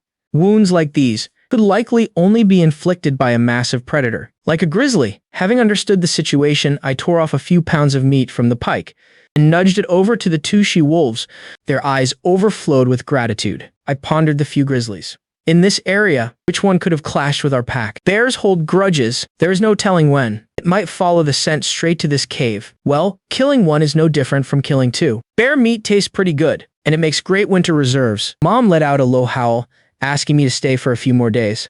I thought about it, but thinking of the pups back in my own cave, I ultimately declined. However, I decided I would come back to check on them from time to time. Once Dad returned from his patrol, I took Xiaohui and said our goodbyes. Mom and Dad's long, echoing howls carried both reluctance and a deep sense of pride. The journey back was enveloped in total silence. Within this 100-mile radius, there weren't many high-level predators that posed a real threat. Just 9 wolf packs and 5 grizzlies. Aside from one massive wolf pack resting on the very edge of the territory, the rest were completely negligible. But grizzlies frequented this area quite often. Right now, I've already hunted down 1 female grizzly. That leaves 4. Having recovered and boosted my strength, a dangerous glint flashed through my eyes. Honestly, I really want to find another grizzly right now to test my current combat power. Returning to our cave, I saw my sister, tangling with the gray and white pup in another brawl. She was clearly still holding a grudge over what happened a few days ago. Through these constant fights, my sister had mastered various hunting techniques to perfection. Exerting a fair amount of dominance, she lowered her stance, dodged an incoming strike, and slammed her paw heavily into the gray and white pup's flank. A wolf has a copper head, iron bones, but a tofu waist. The underbelly has always been the softest spot for our kind. Targeting his midsection, my sister pinned the gray and white pup to the ground in just a few exchanges. Her sharp little teeth pressed firmly against his throat. The gray and white pup instantly let out pathetic whines, begging for mercy. Hearing his whimpering submission, my sister's eyes filled with immense satisfaction. The gray and white pup quickly whimpered, begging for mercy. Hearing its cries, little sister wolf looked thoroughly vindicated. Seeing me return, the little gray wolf whined even louder, as if I were deliberately bullying her. The hot-tempered wolf didn't give the little gray wolf a harsh swat or two, but completely ignored her pathetic act. He didn't stop them either. Scuffles between pups are completely normal. It's better they learn the hierarchy early on, so when they grow up, they won't have to fight bloody battles for their place in the pack. Once released, the pitiful little gray wolf sluggishly trotted over to Xiaohui. In his tiny head, even though Xiaohui often bullied him, he was still more than willing to play together. Wolf's sister has a very sharp sense of smell. She quickly caught Mother Wolf's scent on me. She couldn't help but howl with joy, indicating that she wanted to see Mother Wolf too. I gently patted Wolf's sister's little head to comfort her, signaling that I would take her along next time. The next day, the freezing winds of the polar night began to howl again, whipping up masses of ice and snow into the air. This kind of weather is not suitable for going out. The climate is far too freezing and harsh. System notification: traveling in low temperatures doubles stamina consumption.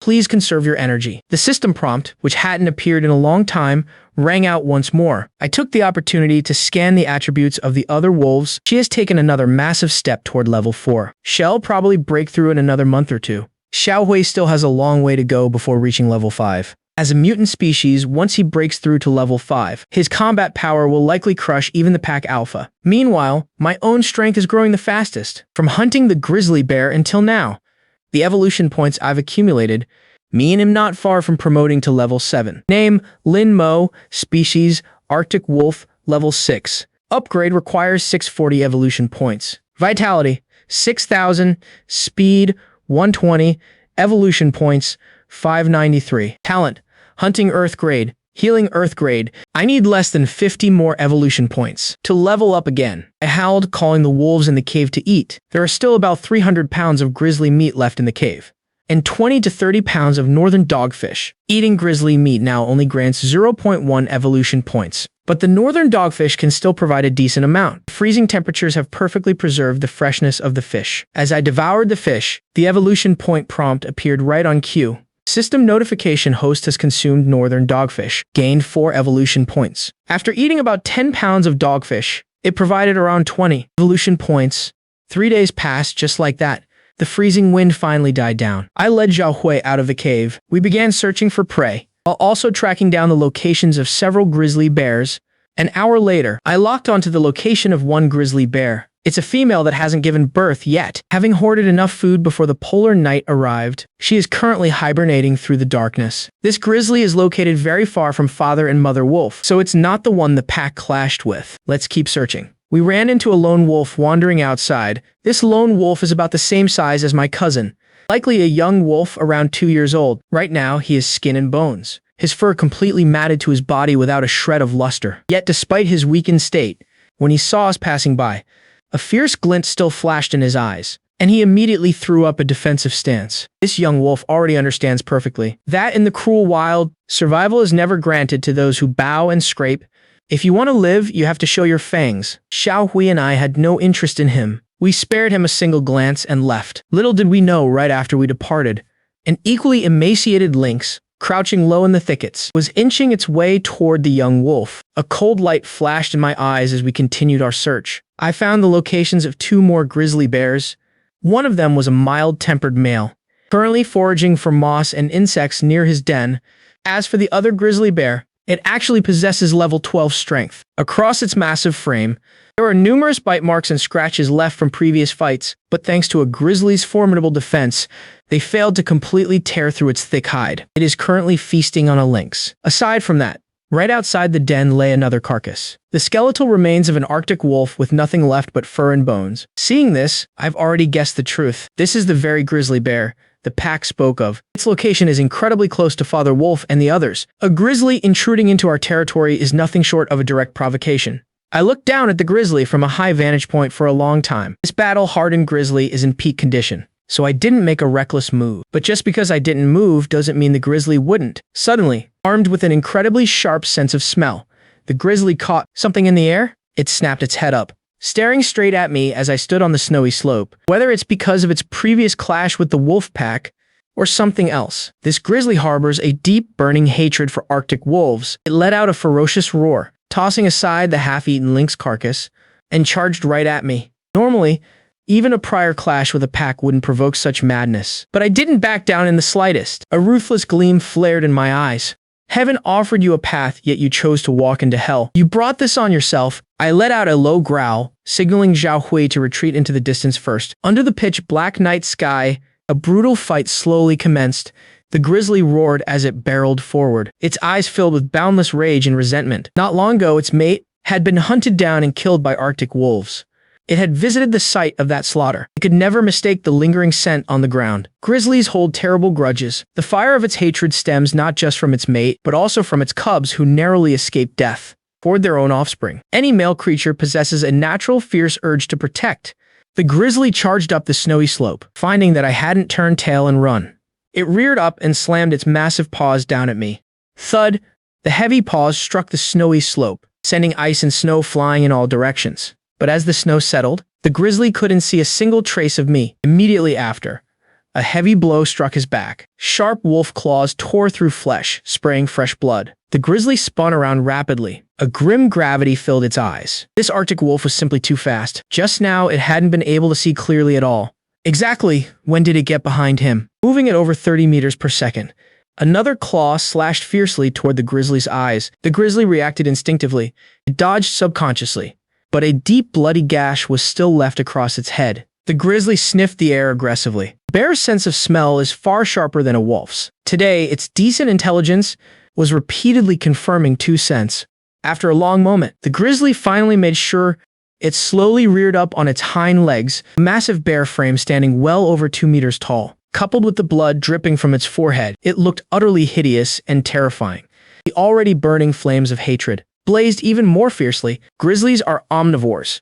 Most of the time, they don't need to go out and hunt. So unlike solitary predators, they don't fear getting injured. Bears truly aren't afraid to risk their lives. It's charging right at me. Its speed is actually matching the wolf tyrant's. Combining this velocity with a weight of 600 to 700 pounds, it feels like an unstoppable force ready to crush everything. I swiftly dodge out of the way, but a grizzly isn't like a muskox. As I dodge, it rears up again. Its massive paw strikes out with brutal speed, slashing down fiercely. This blow, fueled by pure hatred, cuts through the air with a sharp howl. It's aiming straight for my life. I only have 600 health points left. If it connects, I'm afraid this single strike will wipe out a third of my health. I quickly retreat. The grizzly lunges again. Pivoting my body slightly, my right claw slashes viciously at its soft underbelly. The heavy thud of the bear's paw and the sound of wolf claws tearing through flesh echo almost simultaneously. A deep gash opens up on the grizzly's belly, but its thick layer of fat acts as a secondary shield, keeping it from being disemboweled. At the same time, the massive bear paw brushes against my flank.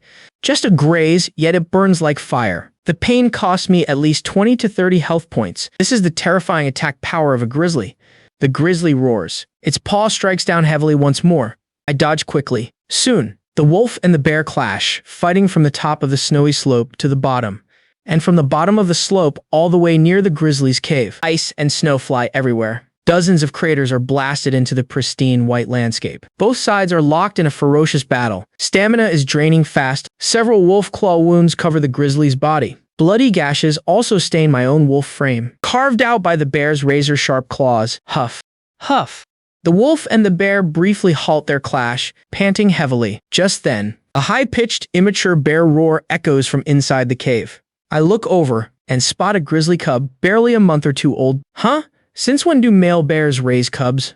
Very quickly, I notice the sheer undisguised hatred in the cub's eyes as it glares at me.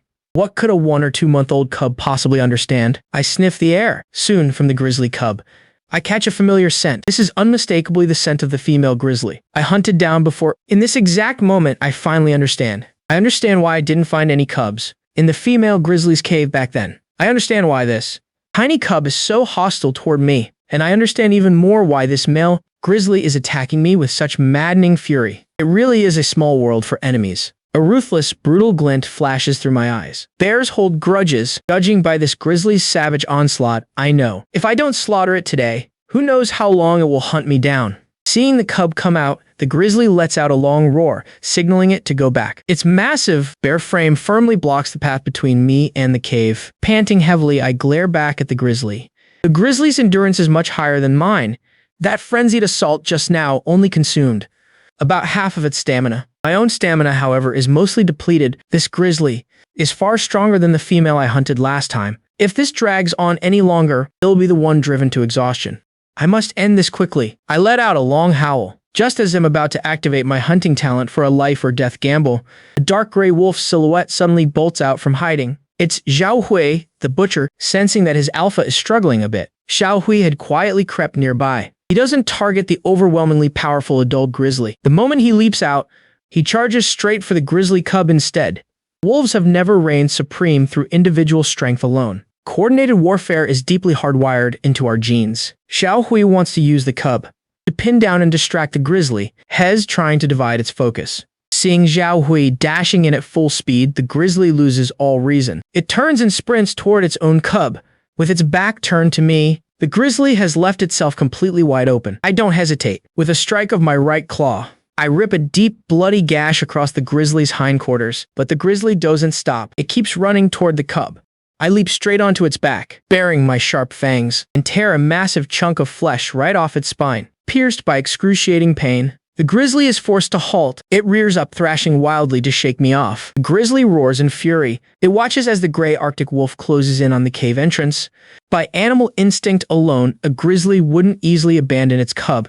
And right now, it's completely blinded by rage, especially when it sees that gray Arctic wolf strike out brutally, pinning its cub to the ground. The grizzly roars and charges toward the cave. Xiao Hui bites down on the cub's back and takes off running. Knowing Hez absolutely no match for the adult grizzly, he doesn't engage. He simply snatches the cub and flees. By running, he can kite and exhaust the grizzly's stamina, creating the perfect opening for my kill. I strike out once more, pushing my speed to the absolute limit. Another vicious claw slashes into the grizzly's flank. The grizzly swung its massive paw backward, but I managed to dodge the blow. Instead of pressing the attack, the grizzly immediately broke away. It charged toward Xiao Hui once again. Its speed even surpassed Xiao Hui's. Xiao Hui glanced back. Absolute terror filled his eyes. This was the first time he had ever faced a grizzly bear from such a close distance. Suddenly, Xiao Hui's foot slipped. His wolf body lost its balance and he tumbled to the ground. The furious grizzly was on him in an instant. A massive paw ripped through the air with a piercing whistle. It came crashing down with brutal force. Xiao Hui's soul nearly left his body, his eyes wide with utter despair. But right at that crucial moment, a lightning-fast white streak of a wolf blurred before his eyes. Those eyes, which should have been glowing green, were now burning with a bloodthirsty crimson rage. My claws and fangs felt sharper than ever before. I had activated my hunting talent. A piercing howl echoed through the air. My claws clashed violently against the grizzly's massive paw. The mound-heavy impact generated a massive recoil. The grizzly's colossal body shuddered violently. It stumbled back several steps, and I was thrown back just as far. The grizzly felt its paw go completely numb. It never expected this white wolf to possess such an explosive surge of strength. In its world, aside from polar bears, no other species could rival the bear clan in raw power. But I didn't waste a single second and launched another attack. My sharp right claw tore through the air with a lethal whistle, striking its right shoulder. The grizzly went berserk. It swung its paws wildly, but I was simply too fast. Moving like the wind, I appeared behind it again in a flash. My fangs sank into the grizzly's nape, ripping away a massive chunk of bloody flesh. Blood sprayed wildly from the grizzly's neck. Its immense vitality began to drain rapidly. The grizzly slammed its back hard against a massive snowbank. The snowbank exploded into powder, but I was already long gone, knowing it couldn't keep up with my speed. The battle-hardened grizzly crossed its massive paws in front of its chest. It dug into a defensive stance, keeping its back firmly against the snowbank. It ensured it wouldn't be ambushed from behind again. It could feel the overwhelming force carried by the wolf claws striking its defense. It was like being hit by crashing tidal waves. Blood poured out of it like water. Yet I still couldn't rip its belly open. I unleashed another flurry of vicious, rapid strikes, but in the end I failed to completely break through the defensive stance of this stubborn grizzly. And now the duration of my hunting talent was up. The crimson faded from my eyes. At that exact moment, I quickly backed away to a safe distance from the grizzly. Panting heavily, I stared at the grizzly, whose injuries were absolutely horrific. As the hunting talent faded, suppressed pain came rushing back. My enhanced right front paw throbbed with a dull ache in a mere 60 seconds. I had unleashed over a dozen attacks at peak capacity. The heavy recoil was starting to take its toll on me. My stamina had dropped to a dangerously low level. If this grizzly still had the strength to fight, I would have no choice but to make a temporary retreat. By the shattered snowbank, the grizzly slowly lowered its front paws. Standing over 2 meters tall, its massive body was covered in over a dozen deep bleeding gashes. Blood dripped steadily onto the snow. Sensing my weakness, the grizzly wanted to charge forward and rip me to shreds. Its hind legs went completely limp. Excessive blood loss made its world spin violently. It tried to force itself to stand, but after a few steps it began to sway. Its front paws crashed heavily onto the ground, dropping back onto all fours. The grizzly gasped for air. It was completely at its limit, stumbling backward blindly. It slumped against the snowbank and collapsed for good. I let out a sigh of relief. Having lost too much blood, this grizzly couldn't even stand up anymore. Its defeat was absolute. I walked over to the grizzly, meeting its eyes which were filled with resentment and terror. I struck with a cold, expressionless gaze. I ended its life and put an end to its suffering. A resounding howl declared the end of the battle. Notifications flashed before my eyes. Overcame a stronger foe, fought a bloody battle. Precise evasion, coordinated combat. A bitter struggle ends in ultimate victory. Target is dead. Battle rating SS. Reward 1 fortification serum, 1 talent serum. Reward 10 evolution potions. My first time reaching a double S rating. I was hoping for another fortification serum, but I didn't expect to get 2 entirely different types of serum as a reward. I glanced over at the grizzly cub that had been left behind in the freezing snow. The cub was actually secretly crawling away, trying to escape behind the snowbank. This grizzly cub's vitality and intelligence are a bit off the charts, aren't they? I leaped up onto the snowy slope and looked down at the cub. Species, grizzly bear variant, level 1. Vitality, 352. No wonder a mere cub has such incredible vitality and intelligence. In just 1 or 2 months, its stats can already rival a wolf cub that's over a year old. Even without the care of an adult grizzly, this cub probably stands a pretty good chance of surviving in the freezing Arctic wilderness. Its future growth potential is terrifying. I need to pull this up by the roots. A family should always stay together after all. My stamina is depleted, dropping my speed to just over 10 meters per second. But that's more than enough to catch up to a grizzly cub. The cub turned around and saw me, its soul nearly leaving its body in terror. It's this demon again, the demon that slaughtered both its father and mother. The ruthlessness in my eyes didn't waver for a second. The unmitigated hatred this cub showed from the very beginning meant it could never truly be tamed. Nipping the danger in the bud is always the wisest choice. I slammed my wolf paw down. A mere 1 to 2 month old grizzly cub stood absolutely no chance. Its life was ended with a single strike. If this cub had grown up, it would have undoubtedly become a dominant overlord of the Arctic. Too bad it will never get that chance. Carrying the cub's carcass in my mouth, I headed back. I found Xiaohui had already found some shrubs and started dragging the kill. This grizzly is at least 700 pounds heavier than the last one. Fortunately, Xiaohui's strength has improved by leaps and bounds, allowing him to drag it all on his own. Fortunately, Little Gray's strength had grown by leaps and bounds, allowing him to drag it all by himself. I placed the bear cub on top of the grizzly's carcass. On our way back, clearing a path ahead, we passed by the place we came from. A lone wolf, completely emaciated, has a ferocious gleam flashing in its eyes. It is tearing into the throat of a lynx, even though the lynx's sharp claws leave it covered in wounds. The lone wolf refuses to let go. After a long while, the lynx stops moving. The lone wolf releases its fangs, panting heavily, already starving to the point of collapse. It wants to devour the lynx carcass, but it just can't do it anymore. The injuries inflicted by the lynx have nearly drained the last of its blood and life force. Is this the end? Am I going to die? A deep sorrow fills the lone wolf's eyes.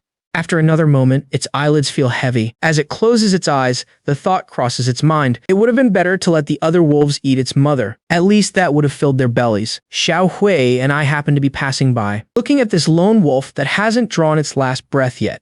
And then at the dead lynx. I stepped forward, picked them up in my mouth, and placed them on the grizzly's carcass. This little lone wolf is only level 3.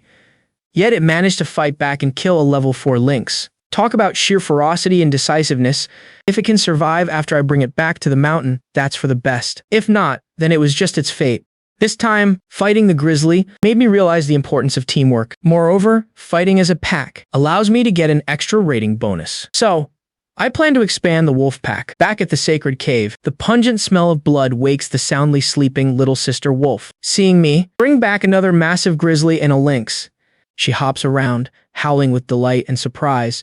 Having exerted a massive amount of energy, I head straight back to my spot to rest. Xiaohui also pants heavily, curling up to sleep. I huff a low growl, signaling my cousin to go check on the little lone wolf, crush some ice and snow and feed it to him. Driven by pure survival instinct, the wolf takes the crushed ice and snow into its mouth. It melts into ice water, flowing down into its stomach. After finishing, my cousin walks over to my side. Noticing the wounds on my body, She sticks out her tongue and licks them a few times to disinfect them. The next day, I wake up from a deep sleep. My body still aches a bit, but it feels much better. With my healing talent, the gashes torn by the grizzly's claws are nothing. A faint glint of light is finally visible on the horizon. This light signals that the polar night is about to recede, and the Arctic warmth is on its way. I use a purification potion and find the bear gallbladder, swallowing it down in one gulp. Congratulations to the host for consuming a level 12 grizzly gallbladder. You have gained 100 purification points. 100 purification points, that's even more than last time. It's clear that the higher the level of the prey hunted, the more purification points its internal essence provides. I have reached the threshold for advancement. The mysterious energy of purification descends, enveloping my entire body. Wounds that had just scabbed over begin to heal at a rate visible to the naked eye. This purification energy can only heal injuries. It doesn't restore depleted stamina. This is exactly why I didn't eat it directly yesterday. I focus my mind and greedily absorb this energy. It is strengthening and nourishing every single part of my body. My fur, flesh, limbs, and bones, a complete all-around enhancement. After about 10 minutes, the mysterious energy gradually dissipates. I have officially advanced to level 7. My body, which had already broken past 2 meters, grows a full size larger again. Reaching 2.34 meters, counting the tail, it's nearly 3 meters. A size like this, even the northwestern wolf, the largest of the wolf species, could hardly compare. The biggest change, however, is in my claws. They've grown about another centimeter longer, and their sharpness has increased as well. Now, slicing through a grizzly's flesh will be even easier. Name Lin Mohen. Species Arctic wolf. Level 7. HP 700.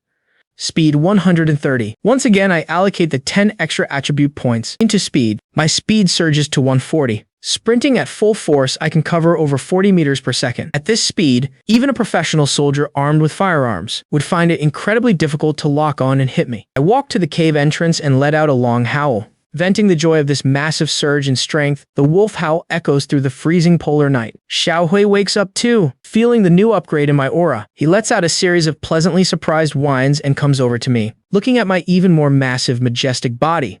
His eyes are filled with pure envy. My cousin, who was on guard duty, also lets out a low growl of excitement. She has watched me grow for less than a year. The little nursing pup from back then has actually become such a towering, majestic alpha wolf. My cousin wants to check my wounds, but after searching through my fur for a long time, she finds that the wounds are completely gone. A look of utter confusion fills her blue eyes, but her simple intelligence isn't enough to process it deeply, so she just assumes I healed on my own. I call everyone over to eat. Little sister wolf and the gray and white pup, who were fast asleep, hear the low growl for food and snap wide awake instantly. When it comes to eating, they are always enthusiastic. I don't dig into the grizzly meat. Instead, I walk over to the carcass of the little bear cub. This cub is a mutant species, having been left in the cave for over a dozen hours. It still hasn't frozen stiff. It only has level 1 attributes, but it still yields around 20 to 30 pounds of meat. My sharp fangs tear off a large chunk of flesh. This meat tastes much better than normal grizzly meat. The texture is tender, fresh, and smooth. The first bite goes down into my stomach. Host has consumed a mutant grizzly, gaining 45 purification points. This amount of purification points is beyond my expectations. It's almost equal to what I got from eating more than half of that Arctic trout before, stimulated by the massive amount of purification points. My appetite instantly surges. Host has consumed a mutant grizzly, gaining 42 purification points. Host has consumed a mutant grizzly, gaining 39 purification points. Mutant grizzly meat yields high purification points, but the diminishing returns are also very steep. A drop of 3 points per bite far exceeds other foods, but I keep tearing into it anyway. After eating only 7 or 8 pounds of the mutant grizzly meat, I am already stuffed. This alone has provided me with over 200 purification points. Once I'm done eating, I glance over at the little lone wolf, who is still unconscious nearby. After finishing the meal, I glanced over at the still unconscious lone pup, rip off the softest part of the bear cub, the piece richest in blood, and stuff it right into his mouth. This is the meat of a mutant grizzly, packed with massive amounts of nutritional energy. Whether they can survive now depends entirely on their own grit. Next, I'll stay on guard at the cave entrance. I have no plans to head out hunting. We have nearly 1,000 pounds of food inside the cave, which is plenty to feed the pack for 2 or 3 months. In the blink of an eye, 10 days pass. The bright light hanging over the Arctic sky is lasting longer and longer each day. Every time I wake up, I can see the faint dawn breaking on the horizon. The climate is gradually warming up. rising from -30 or 40 degrees to just -10 or so. With the warmth arriving, several species have already begun migrating back to the Arctic. The return of prey means that the hunters of polar night families can finally see a glimmer of hope for survival. This upcoming period will undoubtedly be the most frantic time for hunting. Xiaohui and I have long since restored our physical strength to its peak. Over these past few days, I finished eating one of the bear cubs and gained another 100 or so purification points. Xiaohui has also devoured quite a bit of mutant grizzly meat, drawing closer and closer to advancing to level 5. My older cousin's growth speed has surpassed my expectations. She is already on the verge of breaking through to level 4. Once she breaks through, she will possess the strength of an adult female Arctic wolf. With her staying behind to guard the cave, it will give the two young cubs a much greater sense of security. As for that little lone wolf, he managed to survive by relying on his sheer, stubborn willpower. Although the wounds on his body haven't fully healed, his vital signs are stable, and he can barely stand and move around. The little lone wolf originally thought he was a goner, but when he woke up, what he saw instead was a wolf pack. In his memory, wolf packs would resort to cannibalizing their own kind during the polar night, but when he saw the 7 to 800 pound grizzly carcass inside the cave, notice how sleek and vibrant the other wolf's fur was, brimming with life and energy. He finally realized that this pack was completely different from the ones he remembered. The little lone wolf's intelligence is quite a bit higher than that of ordinary wolves. After waking up, he cautiously hid in a corner of the cave, not daring to make a single sound. Nor did he blindly attempt to run outside. He knew that with the state of his injuries, going out there meant certain death. Today is already the 3rd day since he woke up. He is so hungry. Watching the pack feed, he feels so starved that his head is spinning. Yet he only buries his head deeper between his front paws. I had already noticed the little lone wolf. While he was unconscious, I fed him a few pieces of mutant grizzly meat. For the 3 days since he woke up, I intentionally ignored him. I wanted to observe this little lone wolf's character. Fortunately, he didn't disappoint me. I signaled to Xiaohui, telling him to invite the little lone wolf over to eat. Xiaohui walked up to the little lone wolf and gave a low growl. Only then did the little lone wolf finally raise his buried head. He knew that food is incredibly precious during the polar night. Anyone in a pack who wants to eat must participate in the hunt. He had originally planned to force himself to follow the pack out to hunt, just once, so he could come back and eat the scraps. That way the pack wouldn't drive him away. But he never expected that the pack would invite him to eat first. After waiting a moment and seeing the little lone wolf just dazing out, an impatient Xiaohui smacked him on the head with a paw. Already struggling just to stand, the little lone wolf stumbled and fell right back down, but he quickly struggled back to his feet. Xiaohui didn't make him walk over. Instead, he tore off a few chunks of flesh from the grizzly carcass and carried them over in his mouth. The little lone wolf cautiously licked the grizzly meat. Having gone without food for so long, the rich, savory taste of the meat instantly rushed straight to his brain. Unable to suppress his appetite any longer, he began to wolf it down ravenously. At this very moment, he truly felt that this grizzly meat was the most delicious thing he had ever tasted in the entire world. Next, I began to examine the rewards I obtained after killing the grizzly. A mutant serum and a life purification gene extraction. Together, they yield a talent serum. There's a 10% chance to unlock a new talent, and a 90% chance to enhance an existing talent. I can't use the mutant serum directly. The system prompts that it's incompatible with me, but with the devouring purification system, I can devour the genetic flesh of all living things to become the ultimate peak existence. This mutant serum, I plan to give it to Wolf Ba. If Wolf Ba at level 6 can evolve into a mutant, his strength will increase drastically, allowing him to better lead the pack and ensure their survival. As for the talent serum, that is the greatest harvest from my battle with the grizzly. Whether I gain an additional talent or enhance an existing one, the boost will be massive. Upon using it, a warm current surges through my body, making me feel incredibly comfortable as it eventually spreads throughout my entire form. Ding! Healing talent successfully enhanced. Upgraded to C rank talent. Healing. C rank passive talent.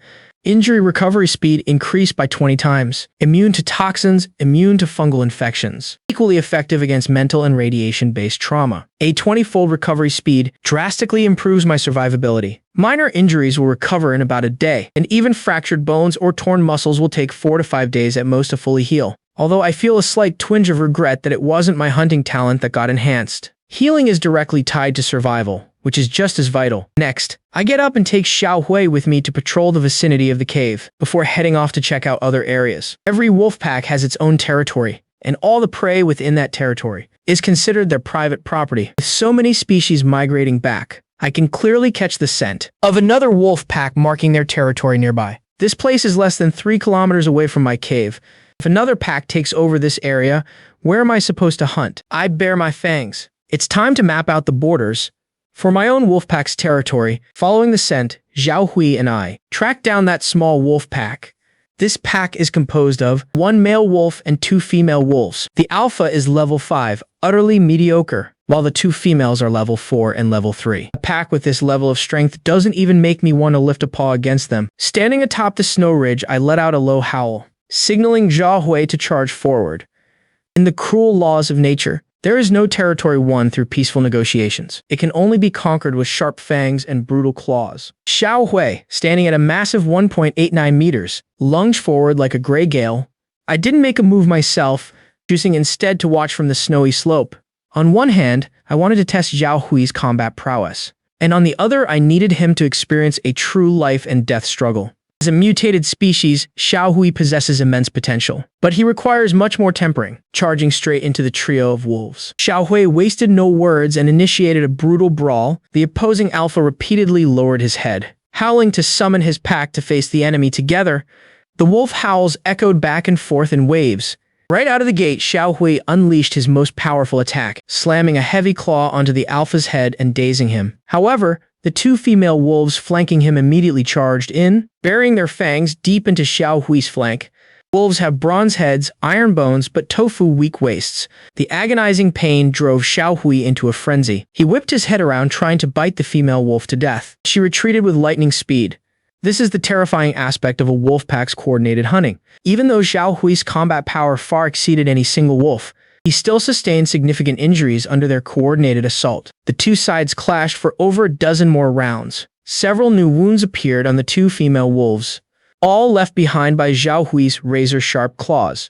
Yet Zhao Hui also gained 2 more nasty bite wounds on his flank. Knowing he couldn't let this drag on, a fierce, ruthless glint flashed in Zhao Hui's eyes, and he lunged straight for the alpha. To capture the bandits, you must first capture their king. But the 2 female wolves desperately bit and tore at him. A chunk of flesh was ripped from Zhao Hui's abdomen. Having never experienced such a gruesome, bloody battle before, Zhao Hui lost his composure, seizing the perfect opening. The alpha lunged with absolute ferocity, aiming straight for Zhao Hui's throat. Right at that critical moment, a loud, resonant, and dominant roar of a wolf erupted, carrying a tyrannical aura. Out of the corner of his eye, the alpha caught sight of me on the snowy slope. The slope was over 100 meters away from the battlefield, but it took me only 2 to 3 seconds to cross that distance. The speed was like a bolt of lightning. Before the alpha's razor-sharp fangs could even touch Zhao Hui's throat, a white silhouette flashed before his eyes. The alpha took a devastating blow to his chest as if hit by a tidal wave and was sent flying over a dozen meters away. Blood spilled from the corner of his mouth as he struggled to stand,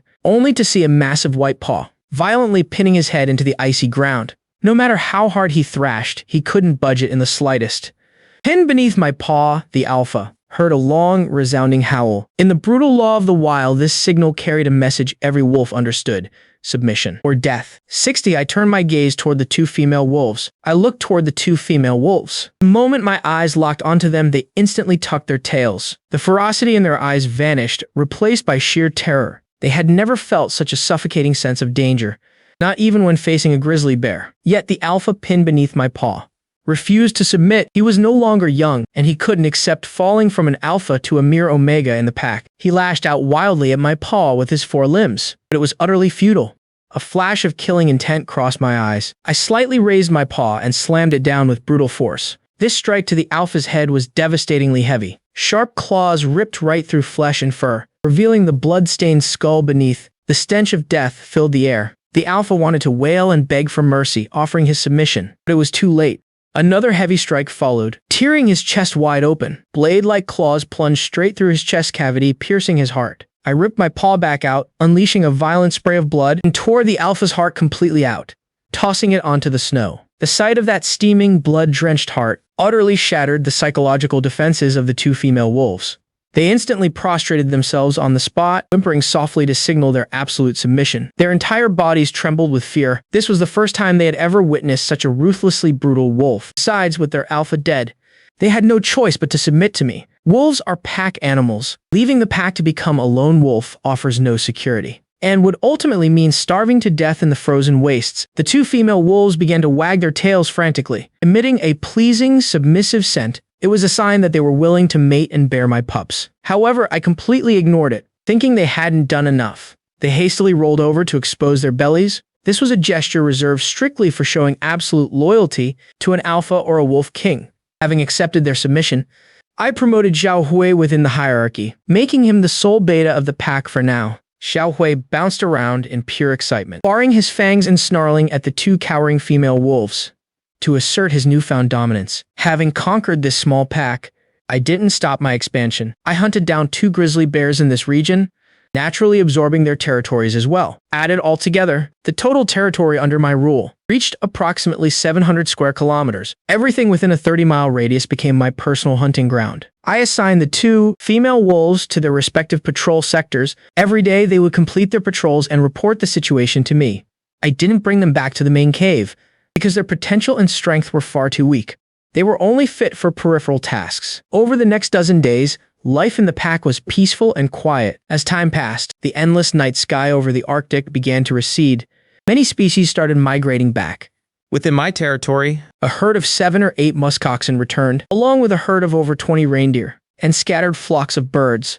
The overall strength of the pack was also steadily rising. Cousin successfully advanced to rank 4, her physical build growing a full size larger. Xiao Hui was making steady progress toward rank 5. Little sister in gray-white, the 2 pups spent their days happily roughhousing in the cave. Meanwhile, the lone wolf's injuries healed rapidly during this period, under an abundant supply of food. About 70 to 80% of his peak strength had recovered. The fur on his body began to regain its natural luster. After consuming vast amounts of food, the lone wolf also underwent a mutation. The grayish fur across his body became fluffier and sleeker. His build grew sturdier, and his fangs and claws became sharper, officially crossing into a mutated Arctic wolf species. Current status rank 3. Blood vitality 435. Speed 41. This brought a surge of delight to my heart. It seemed this lone wolf was also a mutated species whose potential had merely been suppressed by starvation. I decided to name him Zhao Zi. I think I'll name him Little Z because of the grayish-purple fur on his body. Xiao Dulang's respect for me grew even deeper. The more he learned, the more he realized just how terrifying my strength truly was.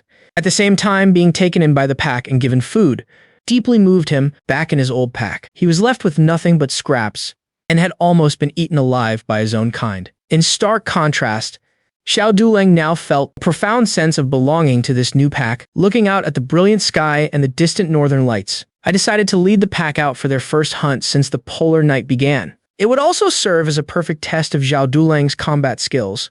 As we left the cave and passed through our territory, 2 she-wolves caught our scent and approached. The warmth had triggered their mating season, and they were acting incredibly affectionate toward me. Yet they didn't dare get too close. Even after half a month, my brutal and fierce display was still fresh in their minds. But since our targets this time were adult male muskoxen, and these 2 she-wolves were seasoned veterans at coordinated hunting, I decided to bring them along to assist. Leading the 4 Arctic wolves, I arrived at the territory of the muskox herd.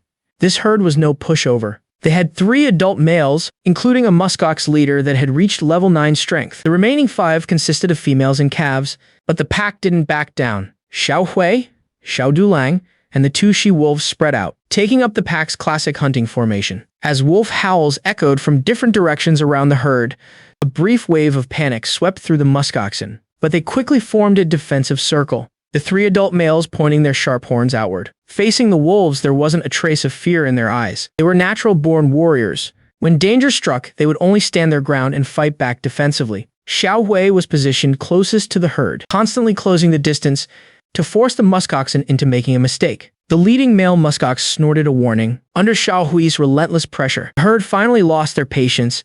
The leader spearheaded a full-on charge, and 7 or 8 muskoxen stampeded forward, kicking up sheets of ice and snow. They bore down with an unstoppable momentum, ready to crush everything in their path. Facing the counterattack, Xiao Hui wheeled around and ran. As Xiao Hui successfully drew the herd away, a chorus of howls rose and fell, echoing across the Arctic tundra as the pack's tactics went into motion. Xiao Dulang was the first to strike, flanking from the side and circling around toward the 2 calves.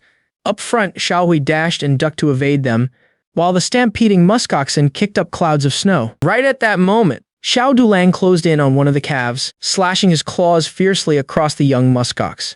He left deep, bloody gashes. The calf let out a pained shriek, its pace slowing down as it fell behind the rest of the herd. Xiao Dulang then bared his savage fangs, sinking them deep into the calf's hind leg. His fangs tore into the flesh, and the young muskox thrashed violently, kicking its hind legs high in the air and striking Xiao Dulang repeatedly.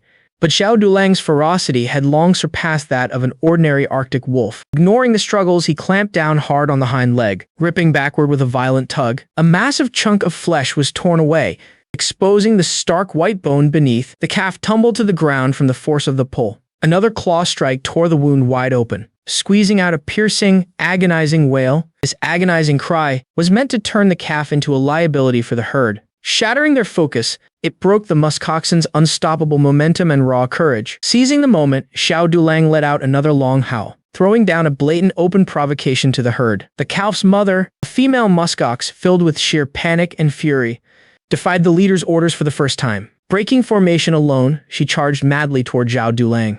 As she charged, our two she-wolves immediately tracked her flanks. The male muskox leader, seeing the female about to be surrounded, let out a low grunt and led his remaining forces to charge. He had to save his mate. Suddenly, the tables turned. Xiao Hui, who had been the one fleeing, became the pursuer once again. Xiao Hui lunged into the muskox formation, intending to grab the calf and drag it away. He underestimated the herd's defense. An adult male muskox delivered a devastating kick, sending Xiao Hui flying backward. The kick packed tremendous power. Even with Xiao Hui's incredible resilience, he bared his teeth in sheer agony.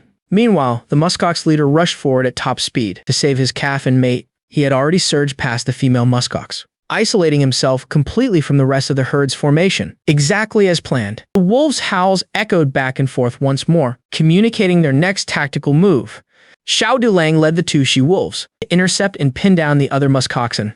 Even Xiao Hui managed to recover, rushing over to help them split the battlefield apart and stop the herd from regrouping. The muskox leader completely ignored the wolves, focusing solely on licking his injured calf. In his eyes, this wolf pack was worthless, capable only of underhanded tricks like ambushing calves. They were absolutely nothing to him. But just as he cast his contemptuous gaze aside, a resonant, booming howl echoed across the Arctic tundra. It was piercingly sharp, dripping with a bone-chilling, murderous intent. The muskox leader snapped his head up, spotting a figure not far away. A massive, majestic white wolf, standing over 2 meters tall, whose powerful build didn't yield to his own in the slightest. My snow-white fur gleamed brilliantly under the sunlight, and then he saw me move, blitzing forward at over 40 meters per second. I was like wind and lightning. This was a speed the Arctic had never witnessed before. Absolute panic filled the muskox leader's purple eyes. Was this thing even an Arctic wolf? Faced with the unknown, even these fearless muskoxen began to feel a creeping dread. At the sound of my howl, a sense of relief washed over Xiao Hui and Xiao Dulang, and they launched an even more frenzied assault on the herd. One of the male muskoxen snapped completely, turning on Xiao Hui in a blind rage, lowering its razor-sharp horns. It charged straight at Xiao Hui. Meanwhile, another male muskox pulled off a rare, coordinated flank, cutting off Xiao Hui's escape route entirely. Xiao Hui tried to dodge in sheer terror. But just as the devastating impact was about to hit, Xiao Dulang made his move. He leapt into the air, landing squarely on the muskox to block its vision. His razor-sharp claws dug fiercely into the base of its horns. His savage fangs tore ruthlessly at the beast's eyes, nose, and ears. Wherever there was a weak point, he tore into it. The male muskox was quickly mutilated beyond recognition. But this was a frenzied level 8 male muskox. The sheer power was more than the little lone wolf could bear. Thrashing its head violently, the muskox flung the little lone wolf off with brutal force. Blood spilled from the little lone wolf's maw. He was severely injured, but he forced himself to hold back any whimpers of pain. Saving Xiao Hui was his own choice. This was his way of repaying Xiao Hui for the kindness of bringing him food back then. Meanwhile, the charge of the other male muskox was successfully dodged by Xiao Hui. Just as the male muskox prepared to charge once more, a flash of white blurred its vision. A snow-white wolf paw slammed down heavily, pinning its massive head to the ground. The musk ox roared in fury. The ice and snow beneath its hooves were stomped into deep craters, yet it couldn't budge a single inch. This wolf paw possessed the staggering infinite strength of a bear's grasp. A murderous glint flashed in my eyes. Raising my paw, I struck down with brutal force, backed by a strength value of over 100 in my enhanced right claw. The blow smashed squarely into the musk ox's massive head, sending it staggering back until it crashed heavily to the ground. This sight sent a collective shudder through the remaining, resisting muskox herd. They hastily scrambled into a defensive stance. A herd of musk oxen locked in a defensive formation is a headache even for me, so I left them alone. Instead, I locked my gaze onto the isolated musk ox leader. Species, musk ox. Gender, male, level 9. Blood vitality, 1,553. Strength, 93. This male musk ox leader was exceptionally powerful among its kind. Weighing around 800 to 900 pounds, it was the perfect choice for food. I let out a long howl. With killing intent burning in my eyes, I stalked toward it. Sensing the stench of death, the musk ox leader brandished its horns in a desperate attempt to make me back off. Yet, I continued my slow, deliberate advance. Those pale blue wolf eyes of mine looked like a vengeful specter straight out of the underworld, coming to claim a soul, finally breaking under the suffocating tension. The muskox leader could no longer hold back. Its hooves kicked up ice and snow as it charged at me with reckless fury.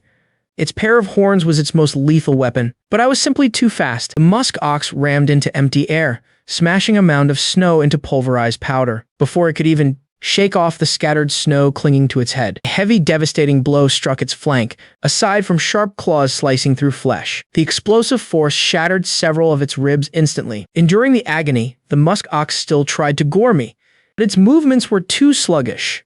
A slight tilt of my body and I evaded it. My razor-sharp claws went straight for its throat. It began to gasp for air, its massive life force rapidly draining away. Yet, it still struggled, dragging its enormous body to lower its horns for another charge. But with its throat severely mangled, it couldn't even raise its head. Its horns pointed only at my front paws.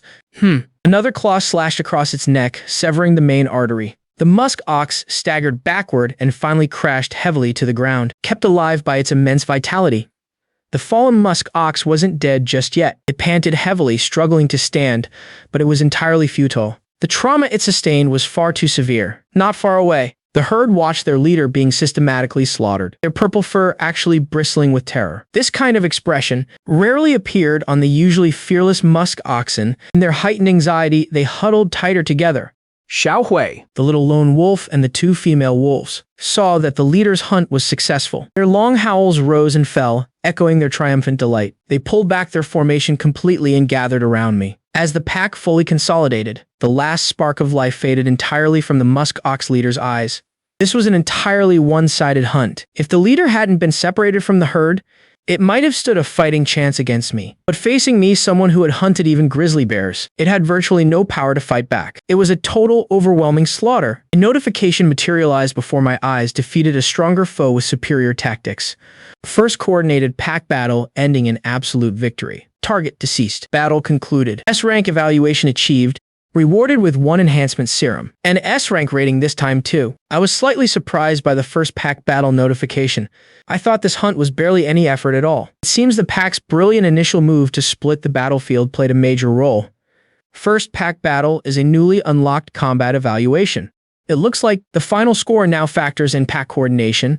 However, future pack battles probably won't have this first-time bonus. This was a pleasant surprise for me. The extra enhancement serum I obtained is exactly what I need most right now. I let out a long howl. The rest of the pack immediately joined in. The wolf howls rose and fell in a continuous, deafening chorus, echoing across the bitter, freezing skies of this snowbound wilderness, as if declaring exactly who ruled this territory. Next, I began to feast on the fresh, delicious beef. The meat was incredibly firm and chewy. To the taste buds of the wolf clan, the fresh blood on raw meat is the ultimate seasoning. Ding. Host consumed musk ox, gaining 0.1 evolution points. The evolution points gained from eating musk ox meat had already hit the diminishing returns limit. Still, after devouring over a dozen pounds, I managed to gain 7 evolution points. It's better than nothing. Once I was about 70% full, the other members of the pack stepped up to eat. Taking advantage of the pack's feeding time, that calf cautiously crawled its way back to the herd. I merely spared it a glance before looking away. The calf is still small. It needs to grow a bit longer. As for the herd not far away, I'm certain that within a few days, a new leader will emerge through their own brutal internal power struggles, continuing to lead them and propagate the species. Of course, migrating out of my territory is out of the question. 2 patrolling female wolves will be keeping a constant eye on them. Returning to the cave, I looked at the enhancement serum provided by the system. A golden glint flashed through my eyes. Once the enhancement serum is consumed, It randomly strengthens one's own organs or limbs, with a 70% success rate. Last time, it enhanced my right front claw, sending my combat power skyrocketing. What will it enhance this time? Without hesitation, I used it. A scorching surge of energy materialized inside my body once again, circulating through my veins and bringing a burning, searing pain. After circulating for a moment this time, the energy slowly surged toward my eyes. The burning agony forced a low growl from my throat. Eyes are far too sensitive. This scorching energy was baking my eyeballs, my retinas, and even my optic nerves. The sheer pain made my entire wolfish frame tremble violently. Inside the cave, Zhao Hui and the older cousin, Gray White, the she-wolf, Little Wolf and Lone Wolf, just like last time, the pack gathered around me. Their eyes were filled with nothing but deep worry. Gray recalled the agonizing pain the boss went through last time. This made him even more anxious this time. He paced around the cave, refusing to stop for even a second. I gripped my teeth hard, fighting against the searing pain. This surge of energy began gathering in my eyes, the cells of my eyeballs, and my very nerves were shifting and mutating under the scorching heat. After about an hour, the energy finally began to wane. I shook out my fur and opened my eyes. Everything was different. I discovered that my vision had undergone a mind-blowing transformation. My wolf eyes, which could already pierce through the dark of night, now seemed to see a world much further and incredibly sharper. Even the trajectory of a single feather drifting 100 meters away was crystal clear to me. What surprised me even more was that I could see things I never could before. The shifting air currents drifting through the atmosphere, faint traces of thermal energy radiating from animals, even the rhythmic flickering of the stars above in the sky. It wasn't just my sight that was enhanced. My dynamic vision and perception had been upgraded too. I leaped out of the cave to test it. When sprinting at my absolute top speed, the world around me actually seemed to slow down. Every single falling snowflake, every single flicker of swaying light, I could track them all perfectly. This meant, no matter how fast an opponent I face in the future, I can handle them with complete ease. I threw my head back and howled into the sky, declaring yet another massive leap in my power. Right at that moment, my newly enhanced eyes instinctively snapped toward the north. Hundreds of meters, thousands of meters. Over a dozen kilometers away, my gaze pierced right through layers of ice and snow. At the distant edge of the ice sheet, I spotted a colossal entity. It was a massive, pure white beast, standing a staggering 4 meters tall. It was lumbering forward slowly. Two white figures followed beside it, polar bears. And it wasn't the one I encountered last time. This polar bear was far more massive than the previous one, and far more majestic. The aura radiating from its body crossed the vast distance, and still struck me with a terrifying, suffocating pressure. King Polar Bear Level 20. Its vitality exceeds 3,000.